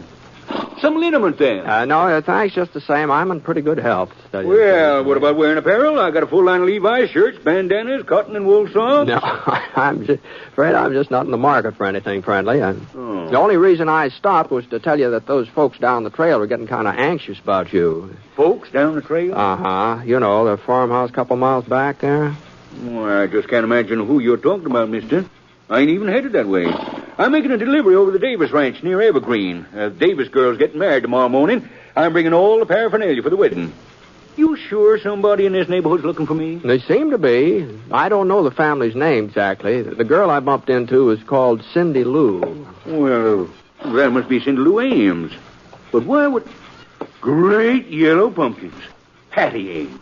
That dress she ordered for her daughter Fern. What time you make it out to be, mister? I ain't unpacked my shipment of alarm clocks yet. Oh, it must be 7:30. Well, maybe I can get there before they leave. If I don't, Hattie Ames will skin me alive. Giddy up, Teddy. Come on now. Come on, Francis. Come on. I knew there was something else. And I was working on that dress only this morning, too. Shortening the hem. So long, mister. Hope you enjoy the square dance. Dance? What do you... Come on, Scar. Come on. Dance? What are you talking about? Well, that's where you're heading, ain't it? The Crown Ranch? Yeah, as a matter of fact, it is. But I didn't know about any dance or anything. I was going to ask Floyd Prince for a job. Oh, you mean tell me you ain't heard about the celebration tonight? No, not a word. Well, it's account of Floyd Prince's son. He just come home from schooling back east. Well, you mean Monty Prince? Yeah, that's the boy's name. You know him, mister? Oh, I used to. He was just a little shaver then. He's all grown up, huh? Well, he must be 20 or so, somewhere along in there. I guess he'll be taking over the crown one of these days. I see. Well, I reckon better put off my job hunting until some other time. I wouldn't want to bother Floyd and give him a party. I'll ride along with you for a spell, friendly. Well, if you're an acquaintance of Floyd Prince's, I imagine you'll be more than welcome at his party. Practically everybody in the neighborhood's been invited. Maybe so. But fact is, I'm not too good at square dancing. I don't know, but there's just something about my legs. A little too much of them, I reckon. Well, I just hope you're the only absentee. Well, what do you mean? Well, Hattie's daughter Fern. She was planning to wear this here dress her ma ordered from me. Oh. Yeah, like as not she's having a tantrum right now. She sure takes after Hattie. She does, huh? Yes, sir. And mind not delivering her outfit on time, well, there'll be real catastrophe. You see, Hattie's aiming to marry her Fern off to this young Monty Prince. And she'll probably manage it, too. Hattie usually gets her own way. Uh-oh. Look over there, mister. Buggy coming up the trail. That'll be Hattie and Fern on the way to the crown. Yeah, I wouldn't be a bit surprised. Well, it's too late to do anything about the dress now if they're started off. Yeah, the best thing for me to do is to stay out of sight. I'll get my wagon over here under these trees here. Easy, Francis, easy now. But what do you... They're bound to see you sitting there. Oh, you don't know Hattie Ames like I do. What do you mean? Why, she's as nearsighted as a buffalo. Can't see her hand in front of her face unless she's wearing her bifocals. Oh. And she won't be wearing them either. Not if she's heading for a shindig. Well, what about the daughter? Well, I told you, Fern takes after her mother. She's as blind as a bat without her spectacles. I see. Here they come.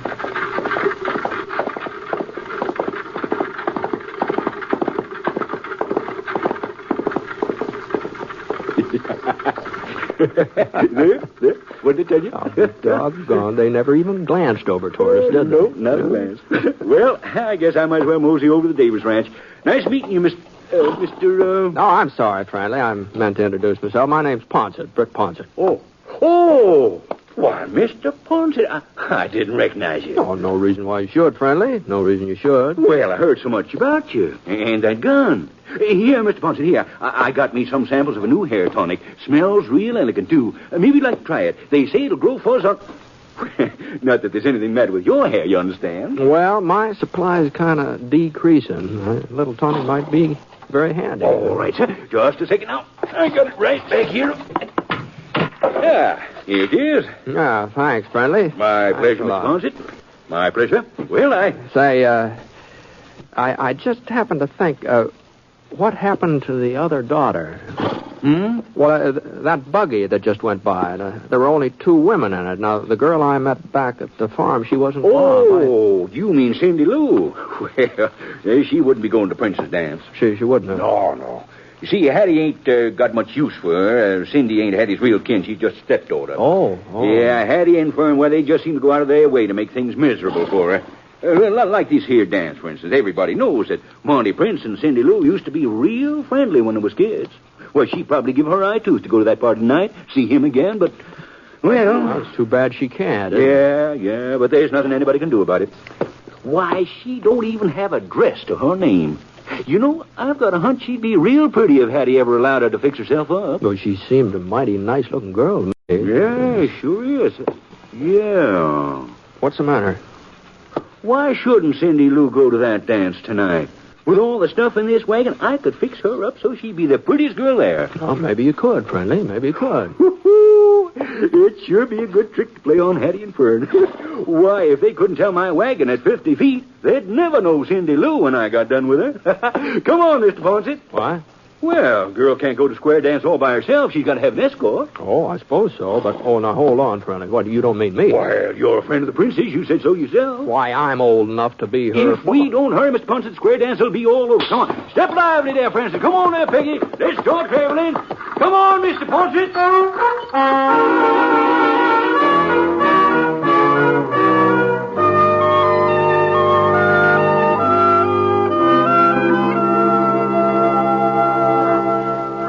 Don't understand, Mr. DeWitt. You mean you want to loan me a dress? And all the trimmings, Cindy Lou. Before I get done with you, you'll be so dooted up that your own stepmother won't recognize you. And you want to take me to the dance, Mr. Ponset? Yeah, sure. That is, if you want to go. Yeah. Well, that's right kindly of you both, but the fact is, I don't have no interest in attending the doings at the Crown. Oh, you don't, huh? Well, in that case... I don't know where you ever got such a notion, Mr. DeWitt. As if I cared anything about seeing Monty Prince again. Why, I haven't even thought of him since he went away to school. Not once. Well, I reckon your stepsister Fern's done some thinking about him. A lot of good it'll do her. Monty wouldn't look to...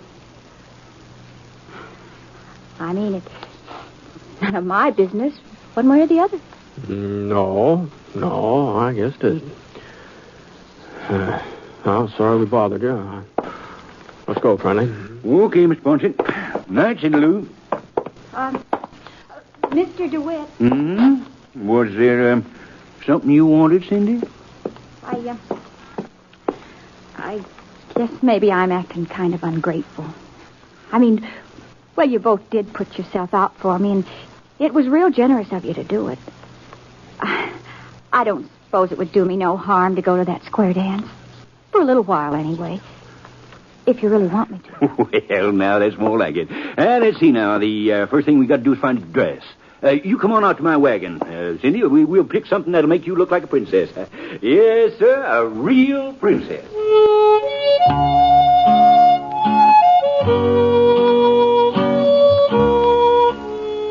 Well, I want to tell you, Friendly wasn't very far wrong. That's just exactly how Cindy Lou looked when she came out of that bedroom about half an hour later. And for a minute, we just stood there, just not saying a word, just staring at her. Something wrong? Don't I look good enough to go to the dance? Good enough. Why, Cindy Lou, you're as pretty as a picture. Ain't you, Britt?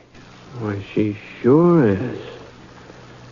Well, if you're all ready, Cindy. Well... There's just one thing. We forgot the shoes. Shoes? I don't have any party slippers of my own. Oh. Well, you see, Cindy Lou, that's about the only item I don't stock in my wagon. I guess you can make do with the shoes you're wearing, can't you? Oh, I don't see how. Well, look at them yourself. Yeah, no. No, wait. I am carrying one pair of fancy slippers. They're part of the Davis girls' wedding outfit. Well? No. I couldn't loan them to Cindy, though. I got to leave for the Davis ranch as soon as you two start off for the dance. I promised I'd be there first thing in the morning, and it's a good 8 hours drive in that wagon of mine. Oh, I see, yeah. Well, it was real nice of you both, anyhow. I'll never forget what you tried to do for me and how I felt when I put on this dress. How wonderful. Now, hold on, Cindy. Hold on. It's all right. Just let me do some figuring here. Let's see. If I was to leave here by midnight, I could be at the Davis place along about 8 a.m. That ought to be early enough. Well, there ain't no reason why you both couldn't be back here before 12 o'clock, is there? No reason at all. Well, then I guess the next thing to do is to find out whether them slippers will fit or not. I'll bring them right in. Well, I just don't know what to say, Mr. Ponset. Nothing like this has ever happened to me before. It all seems like something out of a storybook. You know, Cindy, I was just thinking the same thing. Well, here you are, Cindy. Try them on. Gee, they sure do look small, don't they? Yeah? You think you can make it? I don't... Oh, there. Oh, it is kind of tight, but... Well, try the other one. If you can get one on, the other ought to go, too. There. Good. Now, you going to be able to walk all right? Oh, I'll be able to walk all right, Mr. Dewitt. The way I feel I could almost fly. Well, then you better get started. You won't have too long to the dance, you know. And don't forget, Britt, you got to have her back here by midnight. Don't worry, Friendly. I won't forget.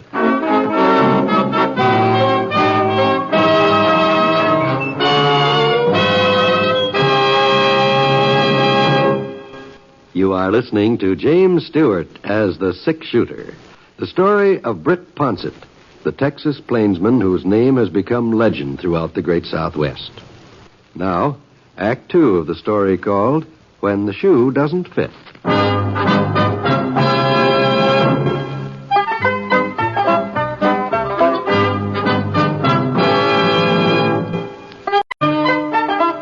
I hoisted Cindy Lou up on Scar, and she managed to seat herself in front of the saddle. I kind of held on to her to keep her from falling off, and we started off for the Crown Ranch. It took us about 45 minutes to get there, and that party was in full swing when we walked into the parlor.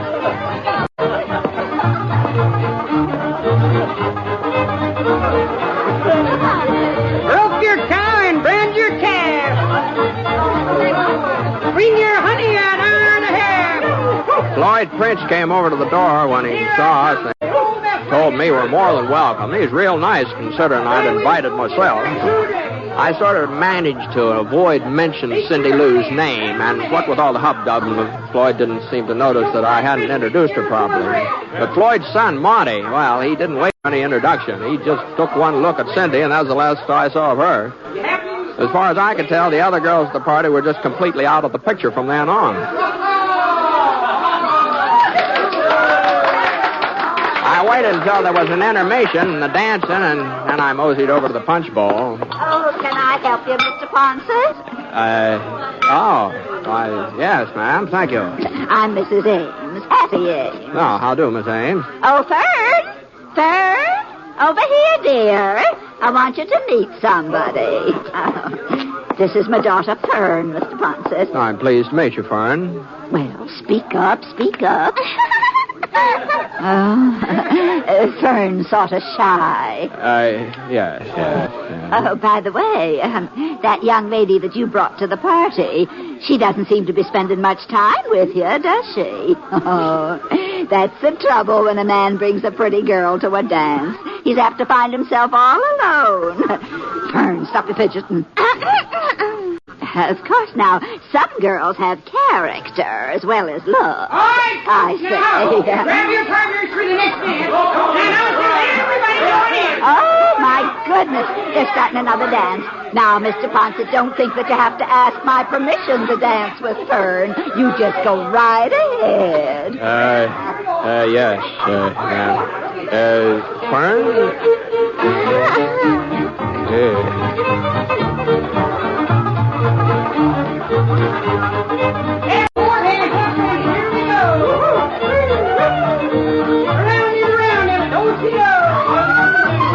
Like I said, I'm not much of a square dancer, but there just didn't seem to be any way of turning Fern down. Well, I guess I should say there wasn't any way of turning her mother down. So, we did our best. Whoop. Sorry, Fern.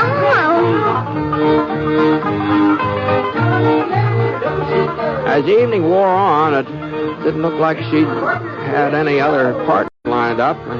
Well, I figured it was up to me to sort of fill in. Whoop. Oh, my.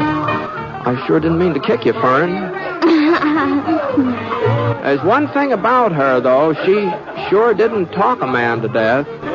And somehow the time passed, and the next thing I knew, it was after 11 o'clock. Now, that meant Cindy and I had to be starting home, so I looked around for her, but she wasn't in sight.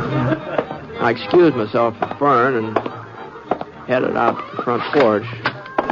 Yeah, Cindy was there all right. The thing that surprised me was she was all alone. Looked like she'd been crying. Cindy. Oh, Mr. Ponset. What, are you all right? Oh, I'm fine, just fine. Where's Monty? I don't know. Well, maybe you'd better find him and say goodnight. I never want to see him again. Not as long as I live. Oh. Well, what happened? I thought you two were hitting off real good. I thought so, too, at first. While we were inside dancing, everything was just wonderful. And then, all of a sudden, he started acting like he didn't care about me at all. Said he couldn't be spending all his time with one girl. He had to dance with some of the others. Mm-hmm. Well, after all, the party is in his honor. And that ain't all, Mr. Ponset. He didn't even know who I was. Well, didn't you tell him? Well, I thought sure he'd know. I never figured he'd forget me, not in just a few years. Well, you've changed, Cindy, and the way you're all fixed up tonight. Oh, that wouldn't matter. Not if Monty really liked me. I'd never forget him. I'd know him no matter how much he changed or how he dressed. Well, all you had to do was just tell him who you were, you know. No, I just couldn't. And you mustn't tell him either. You've got to promise me you won't. Now, please, Mr. Ponset. Well, if that's what you want. Well, I think maybe we'd better leave. Yeah. Well, I'm ready. You got everything? I guess so. Why? I don't know. I just thought maybe you'd lost one of your slippers or... My slippers? Whatever gave you that idea? I don't know. I just sort of crossed my mind somehow. Never mind. I'll get Scott.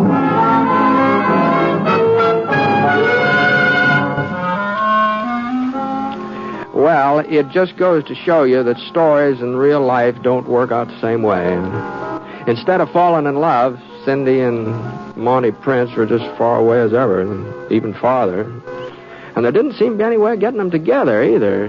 Leastways, he wasn't going to be able to do it by finding one of her slippers at the dance, that's for sure.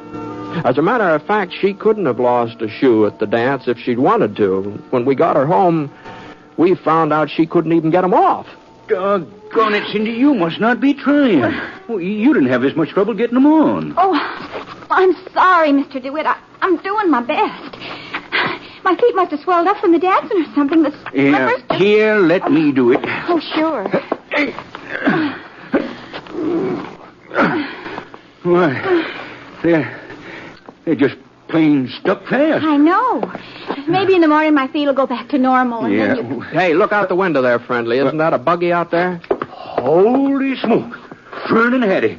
So long, Cindy. Bye, Britt. Oh, wait a minute, friendly. I don't want them catching me here either. But what about the slippers and the wedding tomorrow? The bride's wearing a long dress, reaches clear down to the floor. She can get married in the bare feet if she has to. Well, thanks for everything. Good night, Cindy. I'm sorry things didn't work out better for you, but good night.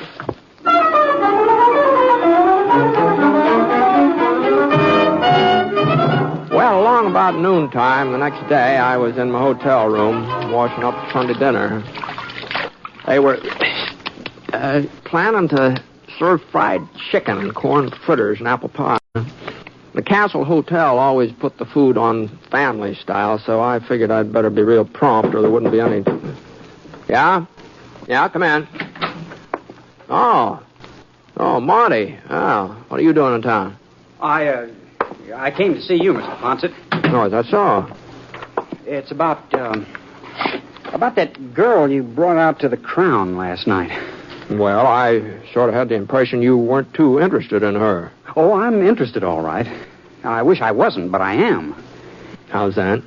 Well, you see, Mr. Ponset, before I went back east, I was, I was real fond of another girl. Cindy Lou Ames, her name is. Oh. And we sort of promised that we'd wait for each other.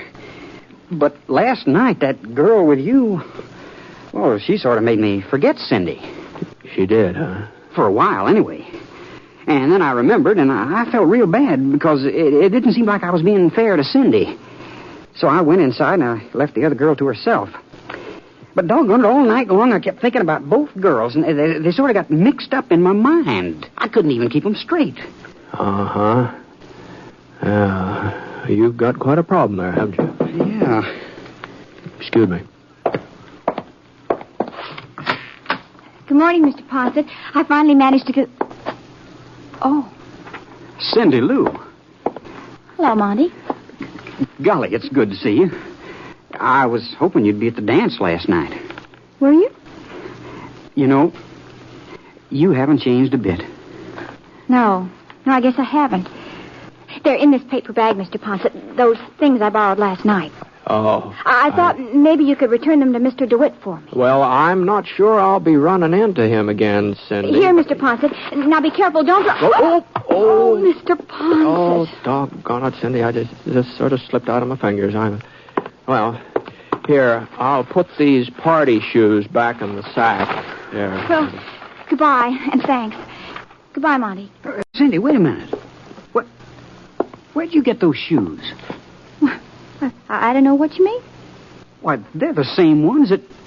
They're exactly the same. Cindy Lou, you were at the square dance last night. You and that other girl... Why, there wasn't any other girl. It was you. No wonder I couldn't get you straightened out in my... What are you talking about? Tell her, Mr. Ponset, what I told you just before she came in. Well, I think maybe you better tell her yourself, Monty. As a matter of fact, I'm kind of anxious to get downstairs while there's still some fried chicken left, so... Now, you listen to me, really Cindy. I've been in love with you ever since I can remember. I don't believe it. Well, it's true. And it doesn't matter what kind of a dress you wear or how your hair is fixed or...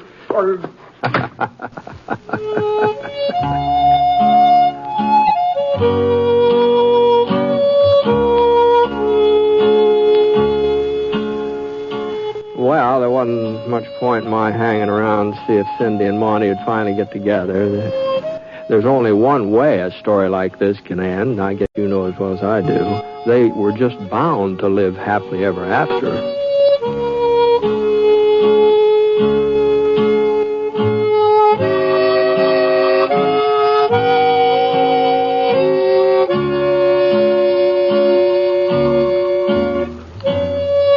The Six-Shooter is a transcribed NBC Radio Network production in association with Review Productions.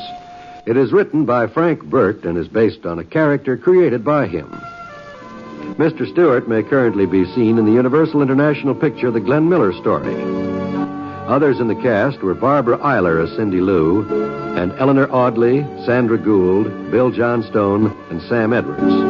Special music for this program was by Basil Adlam, and the entire production is under the direction of Jack Johnstone. All characters and incidents were fictitious, and any resemblance to actual characters or incidents is purely coincidental. This is John Wald speaking.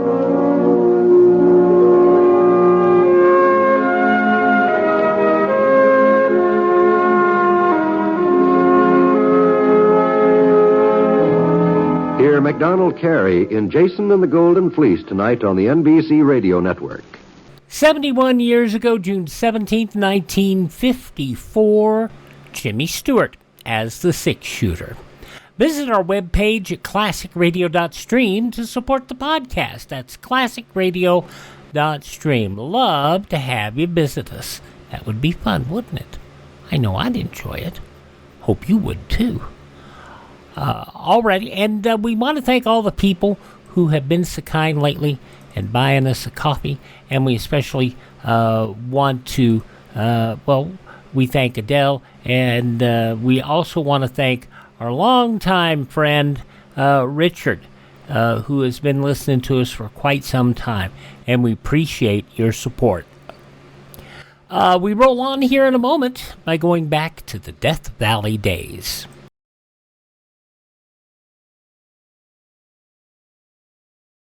Do you make it a habit to break the law? If you think not, what sort of driving habits do you have? Figures from the National Safety Council show that about 60% of the fatal traffic accidents each year involve the violation of one or more traffic laws. Many drivers just don't pay attention to the signs. Diamond-shaped, round, and cross-buck signs call for extra caution. Take it easy until the condition they describe has been safely passed. When crossing railroad tracks, watch for that second train you may not have seen. If there are any protective devices like flashing lights, wigwag signals, gates, bells, and lights, wait until they stop operating before stepping on the gas. These are your signs of life. Know them. Obey them. Classic Radio Theater with Wyatt Cox going to go back 87 years now, June 17th, 1938, to Death Valley days and the Burro that had no name.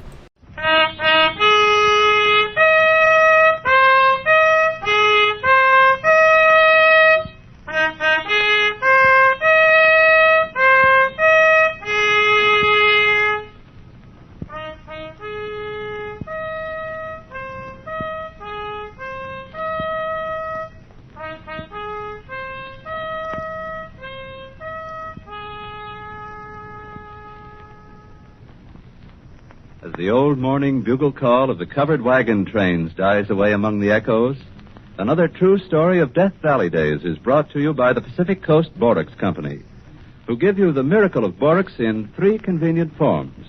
20 Mule Team Borax for household use, 20 Mule Team Borax soap chips for washing clothes and dishes, and the new Boraxo for toilet use. Before you become absorbed in the old ranger's story for tonight, we would like to take just a moment of your time to tell you something about Boraxo. Boraxo was created in response to the insistent demands from women for a product that would cleanse the skin as safely as 20 Mule Team Borax cleanses painted woodwork or bathroom porcelain or your fine china and glassware. Well, the letters we receive every day praising Boraxo tell us that we have succeeded in meeting this demand. For, say our new customers who have discovered Boraxo, your Boraxo does just what we wanted. It cleanses dirty hands and the children's knees and elbows like magic. It works so fast that the children no longer have any excuse to be late for meals. They can wash up in a jiffy with Boraxo. And best of all, I know that they will come to the table not only really clean, but with smooth, soft skin. Your Boraxo cleanses the skin as quickly as your 20 Mule Team Borax cleans our houses. And that is saying something. And like 20 Mule Team Borax, it cleanses without doing any damage. Thank you for your wonderful new product, Boraxo. And thank you, too, for Death Valley Days, which all of us love. And now, here's the Old Ranger. Good evening, folks. Good evening, and a hearty welcome to you all. And now, Old Ranger, what's the story for tonight? Well, it's a story I hardly expect you to believe, but it's the absolute truth just the same. Why, Old Ranger, you know I believe every word you utter on the air. Say, George, you don't like the way you say on the air. However, I'll let it pass this time, and now you just pin back your ears and hark to the story of the burro that had no name. Well, wouldn't it be a good idea before you start, Old Ranger, to explain exactly what a burro is? There may be some of our listeners who don't know. Well, don't know what a burro is? Well, not by that name, anyway. Sure they do. Why, the word burro is as common as horse. Well, out where you come from, maybe. Everywhere. It's not in the encyclopedia. How do you know? Because I looked. When you told us last week about this burro story, I thought I'd, well, study up a bit on burros. Oh, steal a march on the audience, eh? So you went to the encyclopedia? Yes, and I took down the volume labeled Bray, B-R-A-I, to cast. Bray? Well, that was a good thing to look under. Just the same, the word burro was nowhere to be found. Maybe you don't know how to spell it. B-U-R-R-O. That's right. And you're sure it wasn't there? Absolutely. From Elihu Burritt, they jumped right to John Burroughs. Well. So then I turned to donkey, and all it said there was see ass. And all it said there, I suppose, was see Balaam. Well, since you couldn't find the word burro in your dictionary, George, I'll enlighten you. A burro is the same as a donkey, or a jackass. In the desert, we generally call them jacks for short. They stand about 4 foot high. Their coats is furry. Their ears is long. Their tails is sort of like a piece of rope frayed at the end. Their hoofs is small and sharp, but their teeth is big and sharp. And their voices is something fearful.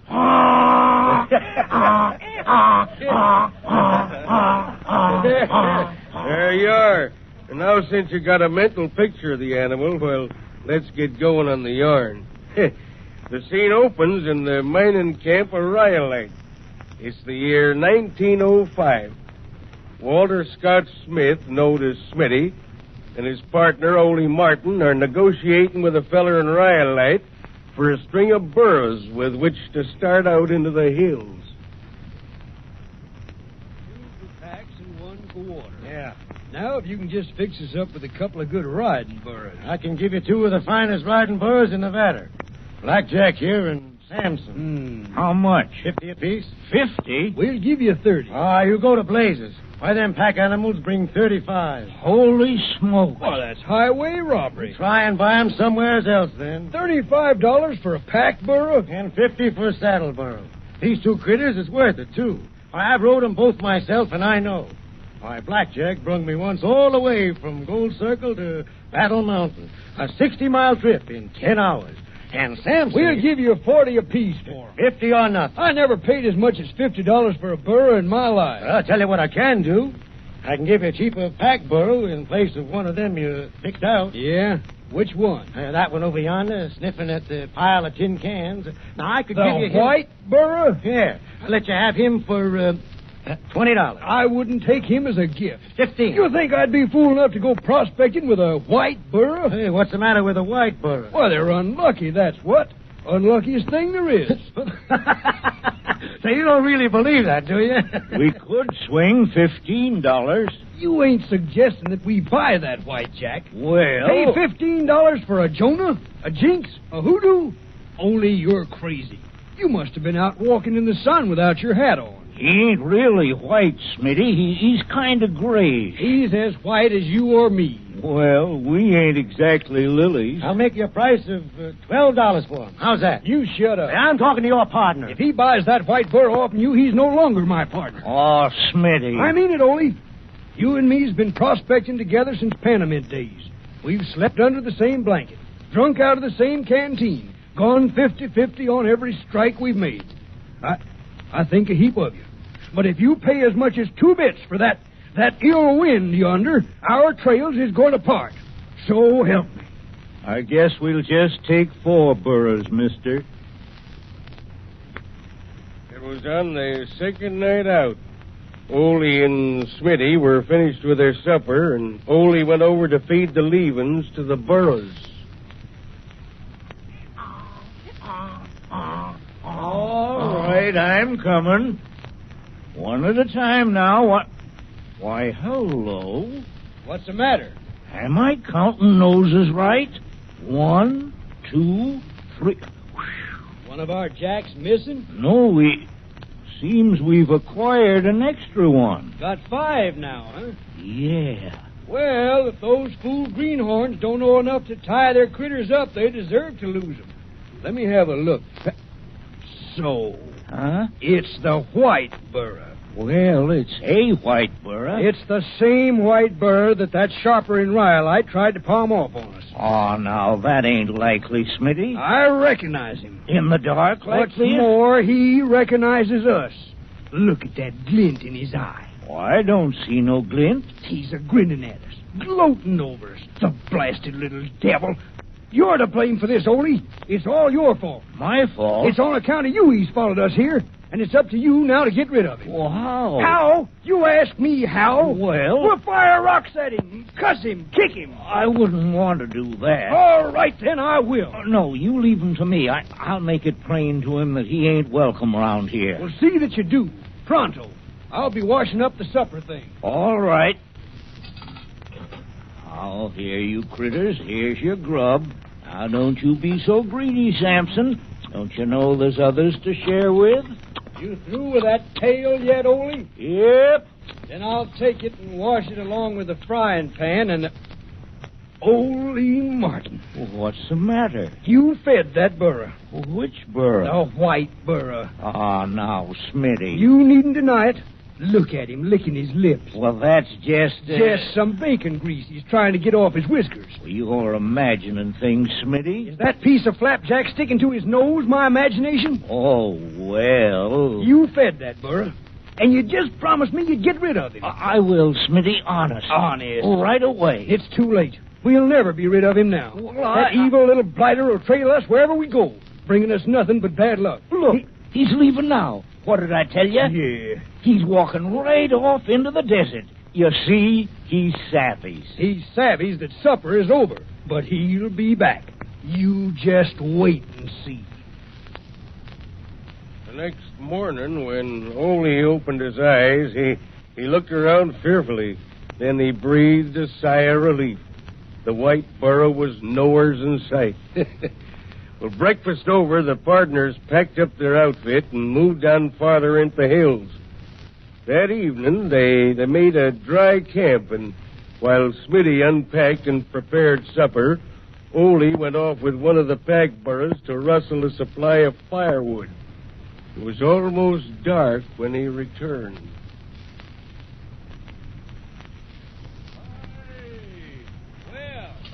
I begun to think you was lost or had struck gold, maybe. No, just that wood was scarce. This critter wanted to lay down all the time. Hey, what smells so good? I got a treat for us tonight. What is it? Fresh bread. No. Uh-huh. Why, you old son of a gun. Too low. Where are they? In the Dutch oven, keeping warm. Fresh bread. Yes, sir. Hey, when it's my turn to do the cooking, I produce real grub. Well, if you're casting aspersions on my meals, hey, what else we gonna have? Mulligan, coffee, Dawson plums. With a loaf of bread apiece? Well, that ought to do it. Hey, we're saving one of them loaves for tomorrow. Ah, don't be stingy. You call a half a loaf of bread stingy? Say, them big loaves. Well, I could eat a whole batch without any help. I'm hungry as a wolf. Well, everything's ready as soon as you are. Well, then, let's eat. All right, I'll be dishing up the mulligan. And I'll get the bread out of the oven. That oven was a good buy, Ole. Yeah. Wait till you see the crust of that bread. A nice, even, golden brown. Where'd you say it was, Smitty? What? The bread. Why, right where you're looking, in the oven. No, it ain't. Oh, sure it is. I tell you it ain't. The oven's empty. Say, what have you been drinking? Well, if you don't believe me, come on and look for yourself. Oh, you never could find nothing, no way. But, See? well, I'll be darned. Where'd you put them? Me? You sneaked them out and hid them. I know. I did nothing of the kind. Come on, tell me. Why, I ain't so much as laid eyes on them loaves of bread, Smitty, I swear it. Well, somebody's took them. They was in this oven here not 5 minutes ago. You sure? Of course I'm sure. I come over and took a look at them to see if they was done, just before you come in. You don't suppose one of the Burros could have stole them, do you, while your back was turned? Oh, how could a Burro lift up the lid of a Dutch oven and carry off 2 loaves of bread? You'd have to be educated. Blamedest thing I ever knowed. 2 loaves of bread disappearing into thin air. Maybe you didn't bake them at all. Maybe you just dreamed it. You smelled them, didn't you? That's right, I did. Ole. Yeah? Ole. Look. Over yonder. Where I'm pointing. What's that sticking out from behind that big boulder? Why, it looks like a couple of long cactus leaves. It's a pair of ears. Maybe. White ears. Ole, it's... Now, don't jump at conclusions, Smitty. Let's go see. I told you this would happen. I knowed he'd turn up again.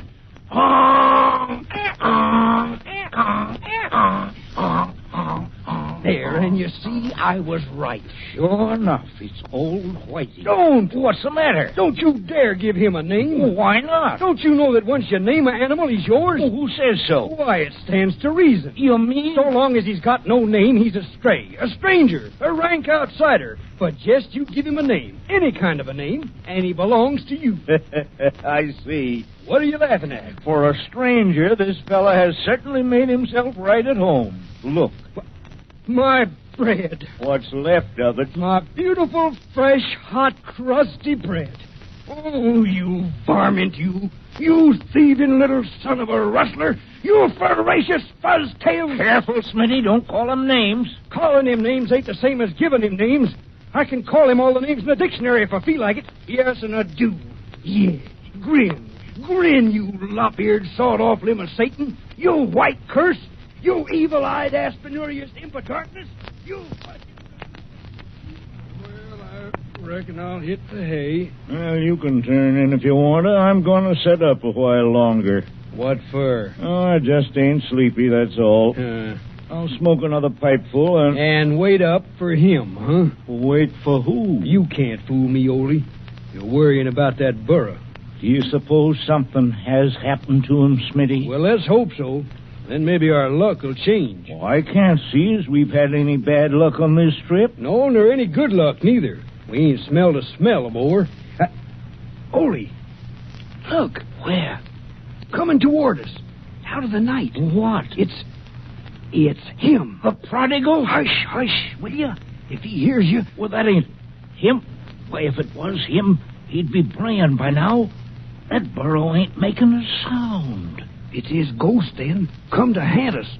It's the spitting image. You're right, Smitty, it is. His ghost? No, himself. What's he walking so queer for? Why, he's sick or hurt or something. What is it, old boy? What's happened?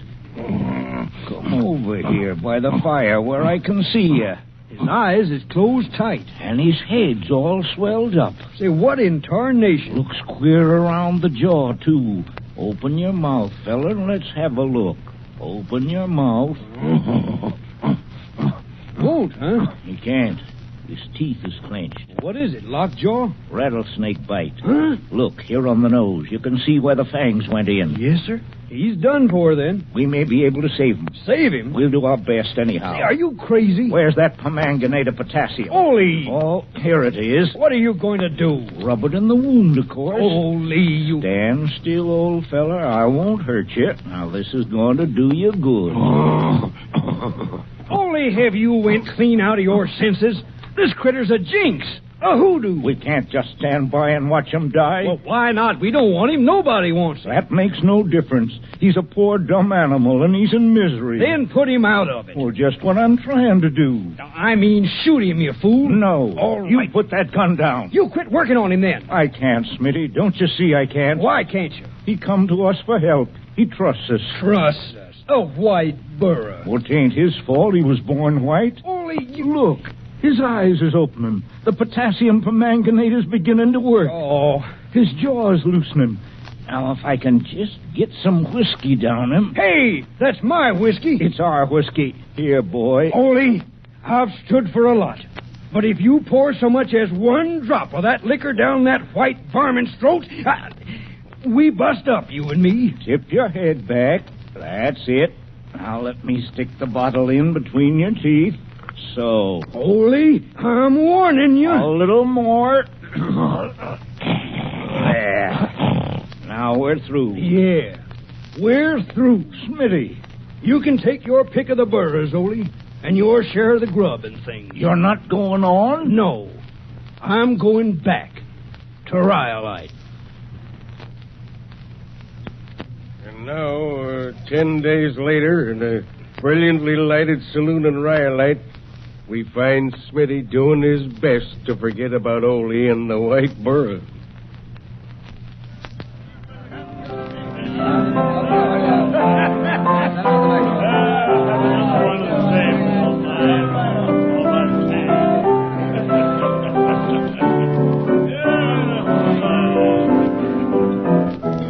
He's in his second childhood. That's all you can say for him. Yeah, have another. I don't mind if I do. Yes, sir. Ole needs a nurse or a keeper or something. What's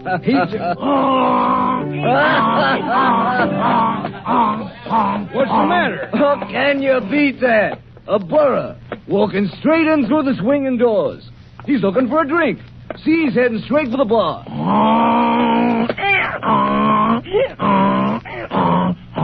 Jumping Jehoshaphat. It's the white burro. What? Your burro I was just telling you about. He's come back to hoodoo me again. You're just saying things. Here, have another drink. It's him, I tell you. Look at that scar on his nose. That's where the rattlesnake bit him. It must mean Ole's back then. Funny he'd come back so soon.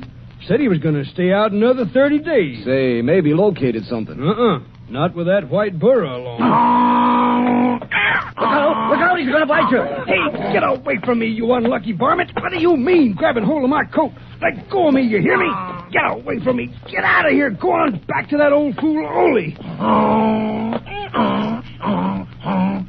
Yeah, that done it. He knows Ole's name all right, don't he? Why wouldn't he? Well, why don't you go? What are you standing there for? What are you looking at me like that for? Take them eyes off of me, you hear me? Say, he's trying to tell you something, Smitty. Oh, I ain't interested. Yeah, something's troubling him. Yeah, his conscience, maybe. You don't suppose something could have went wrong, do you, with Ole? Be his own fault if it did.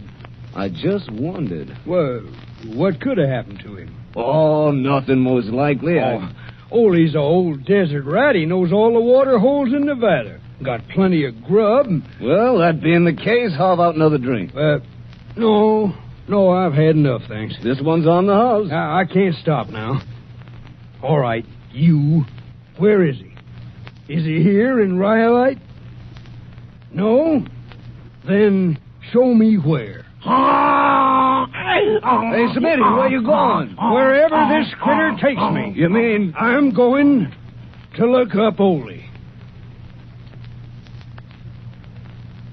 Well, it was just about sundown of the third day out that they found him, laying unconscious at the bottom of a narrow canyon.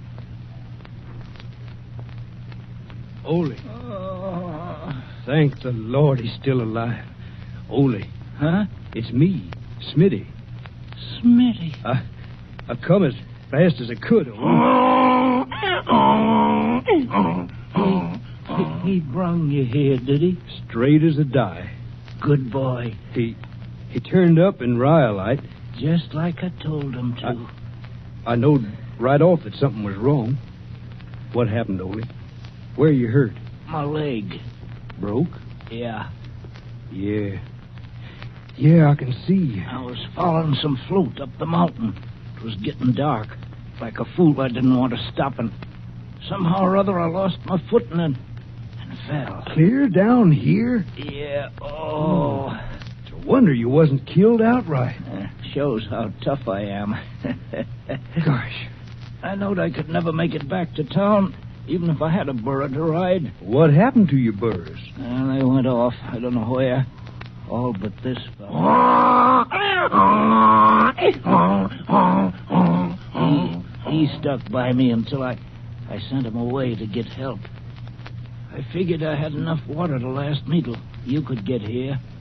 If you'd come. Why, Ole, of course I'd come. I didn't know. I was sort of afraid. You think I'd let you die out here alone? Alone with my samples. Huh? They're around here summers. Samples? Of ore. I run across something mighty good, Smitty. Here's one of them. Take a good look at it. Let me see. High grade. I'll say. Real picture rock. I'll bet she says a trip to Europe for ton. If we wanted to go to Europe, which we don't. We?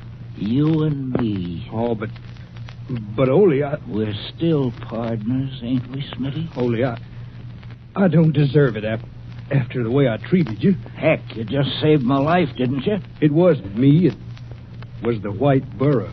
The white burro. Ole. Yeah? Have you named him yet? No. Then let's give him a name now. Smitty. After all, he's earned it. You know what it'll mean, don't you? That he'll be ours for the rest of his life. Yes. All right. I'm willing. You have been listening to another true story of Death Valley Days, brought to you by the Pacific Coast Borax Company, producers of 20 Mule Team Borax for household use, 20 Mule Team Borax soap chips in the big blue and yellow Sunshine box for washing clothes and dishes, and the new Boraxo for toilet use. Your grocer can supply you with all of these products. All of them are inexpensive. All of them bring the miracle of borax into your home in convenient form. For example, 20 Mule Team Borax, in its neat red and white and black package, is the perfect cleanser for ice boxes. Why? Because 20 Mule Team Borax is a gleaming white powder that is clean as desert sunshine itself and absolutely odorless. Just what you want to cleanse food containers. Take a pan or bucket of warm water and dump some 20 Mule Team Borax in it. Wring out a clean cloth or sponge in it and wipe the entire inside of the icebox. Take the cube trays out and wash them separately, again in warm water in which 20 Mule Team Borax has been dissolved. When you are through, you'll have the satisfaction of knowing that your icebox, where most of the family food is kept in summer, is absolutely sweet and clean, with no odor left from the cleansing to spoil the flavor of the food.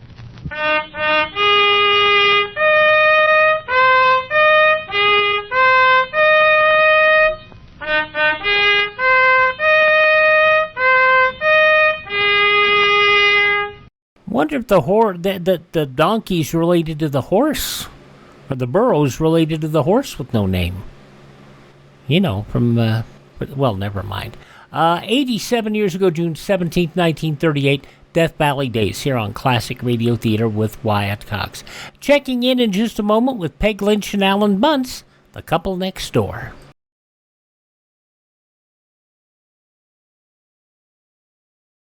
How many people are there in a crowd of 10 million? Do you have any picture in your mind, or is that figure too overwhelming? Well, 10 million is more people than there are in Chicago, Philadelphia, and Los Angeles combined.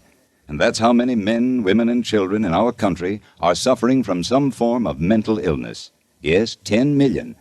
Among that 10 million, maybe there's someone you know, a neighbor, friend, or a relative. So you see, mental illness is a problem that concerns us all. And that's why we are all being asked to give to our local mental health campaign to fight mental illness. The best weapon is research. Research to find out how to prevent mental illness. Your doctors can be helped by your dollars. They can learn enough to really lick this number one problem, mental illness. The victims of mental illness need your help desperately. Give to your local mental health campaign. All right, we wrap up this edition of Classic Radio Theater with an episode of The Couple Next Door, starring Peg Lynch and Alan Bunce, going back 65 years to June 17th, 1960. CBS Radio brings you The Couple Next Door, written by Peg Lynch and starring Peg Lynch and Alan Bunce.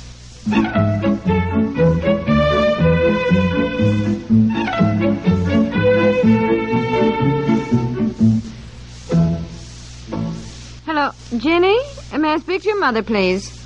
Mrs. Piper, dear. Thank you. For Pete's sakes, you're going to get my breakfast instead of just sitting there making all these phone calls? Honey, can't you get your own breakfast just one morning when you know how desperate I am? I have to recruit some workers today. The bazaar is tomorrow. I say hello. Well... Oh, Marion?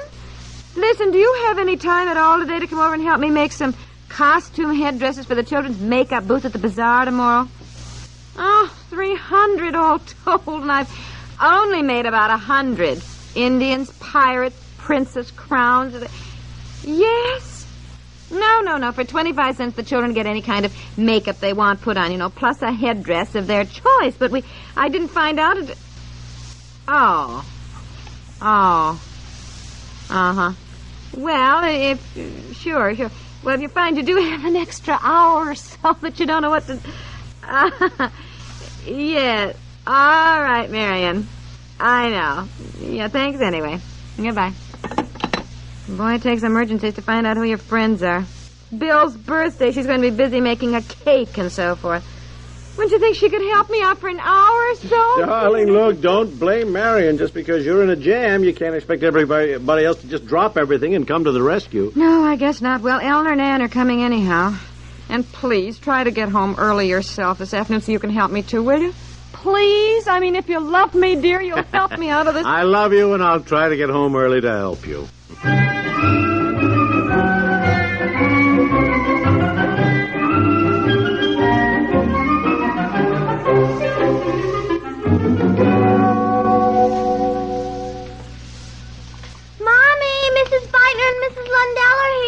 Oh, wonderful. I'll be right down there. Take them into the dining room. She just put Bobby up for his nap. We've got all the stuff for the headdresses in the dining room here. Good heavens, it looks like a costume factory. Have you been helping too, Betsy? I'm making the Indian headdresses. I cut out strips of cardboard, and then I colored them with zigzags and things. See? Oh, yes. Isn't that pretty? Thank you. Then I just staple an Indian feather on each one, and the band fastens around the head like this, with a rubber band in back. Oh, yes, that's clever. How many do you have to make? 60, and I've only made 26 so far. It's a job. Hi, Ann, Eleanor. Honestly, I can't thank you enough for dropping over to help me out. Well, the SOS you sent out sounded so desperate. Eleanor and I thought we'd better report for work at once. Well, just tell us what we have to do. Yeah. The bazaar's tomorrow. Oh, don't I know it? And the next time I'm idiotic enough to accept being chairman of some committee for this bazaar, I better have my head examined. To find out at the last minute that I had to make 300 inexpensive headdresses, I tell you, How come you didn't know that? Well, it was a new idea last year, and I wasn't even at the bazaar last year. We didn't go.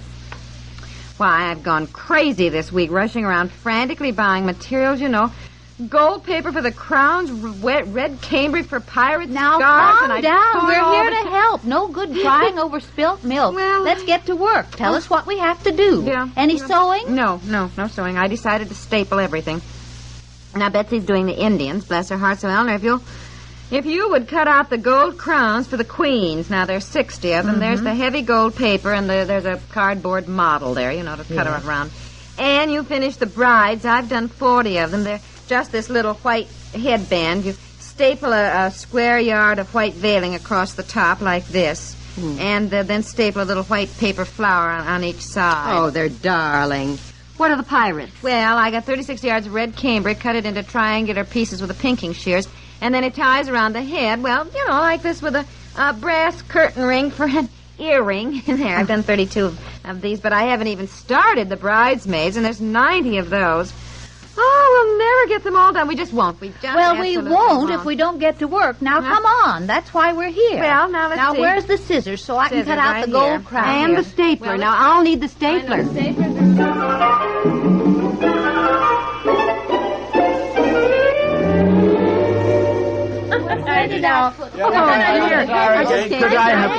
I have just one of the staplers I brought home from the office? If you want me to help with all this. Stapler. Stapler? No, I took it. I'm sorry. I took it. Oh. What are you looking for, Eleanor? Somebody took my scissors. I guess I did. I'm sorry. I was cutting more Indian headbands. Hey, who took my sandwich? I laid it right down here. My sand right here. Oh, was that yours? Oh, I'm sorry. I thought it was mine. Man, really? Boy, all I can say is I never thought I'd see the day when I was drafted into stapling bridal veils into an assembly line while I munched sandwiches for dinner. And look at the time. We haven't even started the 90 bridesmaids. Well, now I can start them. What do I do? What do they like?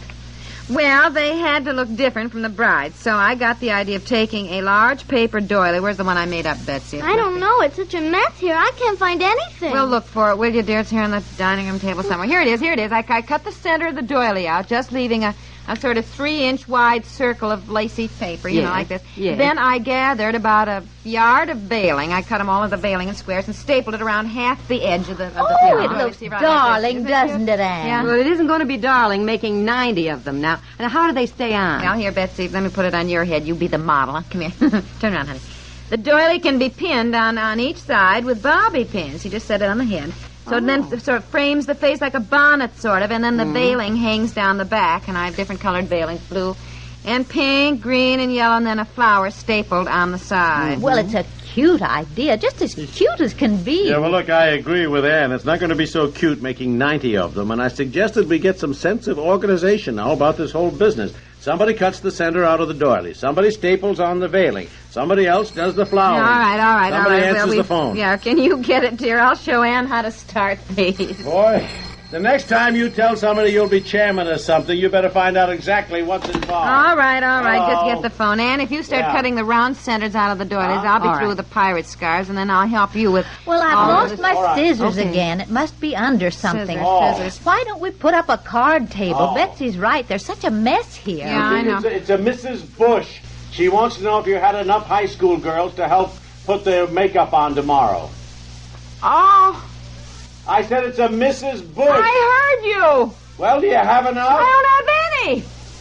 Mrs. Oh, Bush, I've never she doesn't have any. You mean you Oh, were my supposed to heavens. line up high school girls to help? Yes, I guess so. Anyhow, I forgot. When I heard about having to make these 300 headdresses, I was so flabbergasted I forgot about everything Mrs. else. Bush wants to know if you checked with the grounds committee about the number of tables and chairs you need for the booth. Grounds committee, tables, chairs. Also, have you had the posters made up? What posters? Mrs. Bush, my wife has just collapsed into a chair. Her last words were, "What posters?" Honestly, this is just terrible. Mrs. Bush is the drama teacher at the high school. She was on the committee for this booth last year, and she says she'll be glad to drop over tonight if you need any more help. I need any more help. And get her some coffee, and I'll get her some aspirin. Now, for goodness sakes, pull yourself together. Don't have a nervous breakdown hello. over this spring bazaar. I think so, yes. I don't know why we have them anyhow. We barely All make right. expenses. Thank you, know why we Mrs. do Bush. either. Just Goodbye. makes me Here, dear, here, have a hot cup of coffee now. I must say I don't see how you let Mrs. Houston talk you into being chairman of the makeup booth anyhow. I was watching a TV show months ago when she called. You know how mad people get when you say you're watching something and can't talk, so I just said, yes, I'd do it to get her off the phone. Anyhow, I just thought it meant putting makeup on children for a play or something. Well, Makes you me should so have found mad. out exactly what was involved don't for a week start. now. Our life has been turned upside down just because of all this idiotic headdress business. Now, I don't mean to be unpleasant about this, but I think you women should have outside activities, but then you have to learn some system of organization. No, I mean it, hon. Goodness, leave her alone. She's upset enough. Anyhow, you sound just like Fred. What do you husbands mean by a system of organization? Yes, you men act as though it's the simple answer to everything. First of all, Yes. women should learn to delegate authority. You always think you can do something better yourselves. That's where you make your mistake. When you're appointed chairman of something, find out exactly how much work is involved, form a committee, and apportion all the work to various committee members. Now, for example... Darling, we if- don't have time to listen to examples. I've got the idea. So would my present committee get to work on these various headdresses? I'll make more coffee and sandwiches. What do you suppose this Mrs. Bush meant? Did I have the posters made up? What posters? I don't know, but we'll know soon. She's on her way over.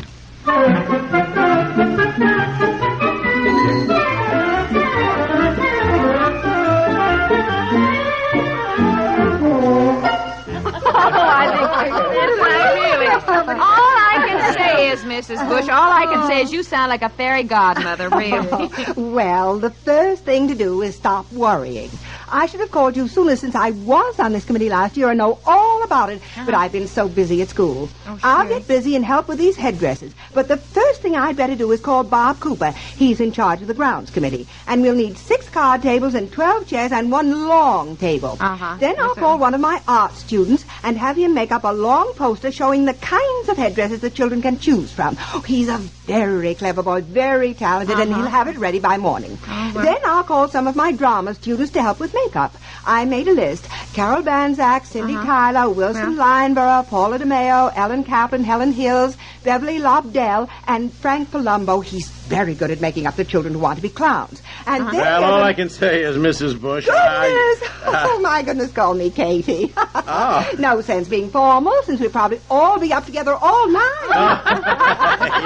Well, Katie, all I can say is it's a pleasure to see a woman who has a sense of organization. Well, it's a pleasure to hear a man say I have one. My husband thinks I'm hopeless. Oh, well. Well, I'll make these calls, and then I'll help you with the headdresses.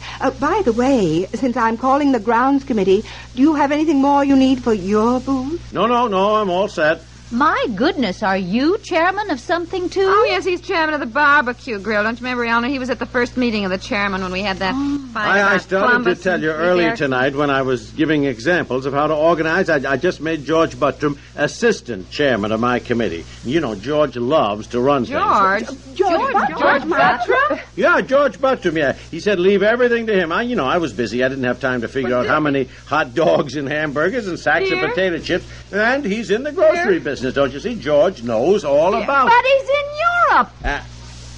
The Buttrams left a month ago, dear. Yes, I know they did. I know George and Alice very well.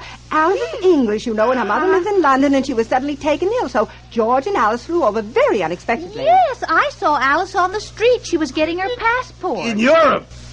In Europe? Yes, dear. I know they went. I'm George is in Europe? Why in Sam Hill didn't he call me? Well, honey, if they left because Alice's mother was ill, I suppose they didn't have time to think about the spring bazaar and hot dogs and Do you mean you've done nothing about feeding all the people tomorrow? Well, there's always at least 500 who come. more than that. And they have hot dogs and hamburgers and cupcakes, and I think you're in charge of ginger ale and things like that, too. Don't collapse into a chair. We'll all pitch in and try to help you, dear. Well, I'll tell you one thing. It'll be a long time before you hear any more about having a sense of organization. You knew George went to Europe, dear.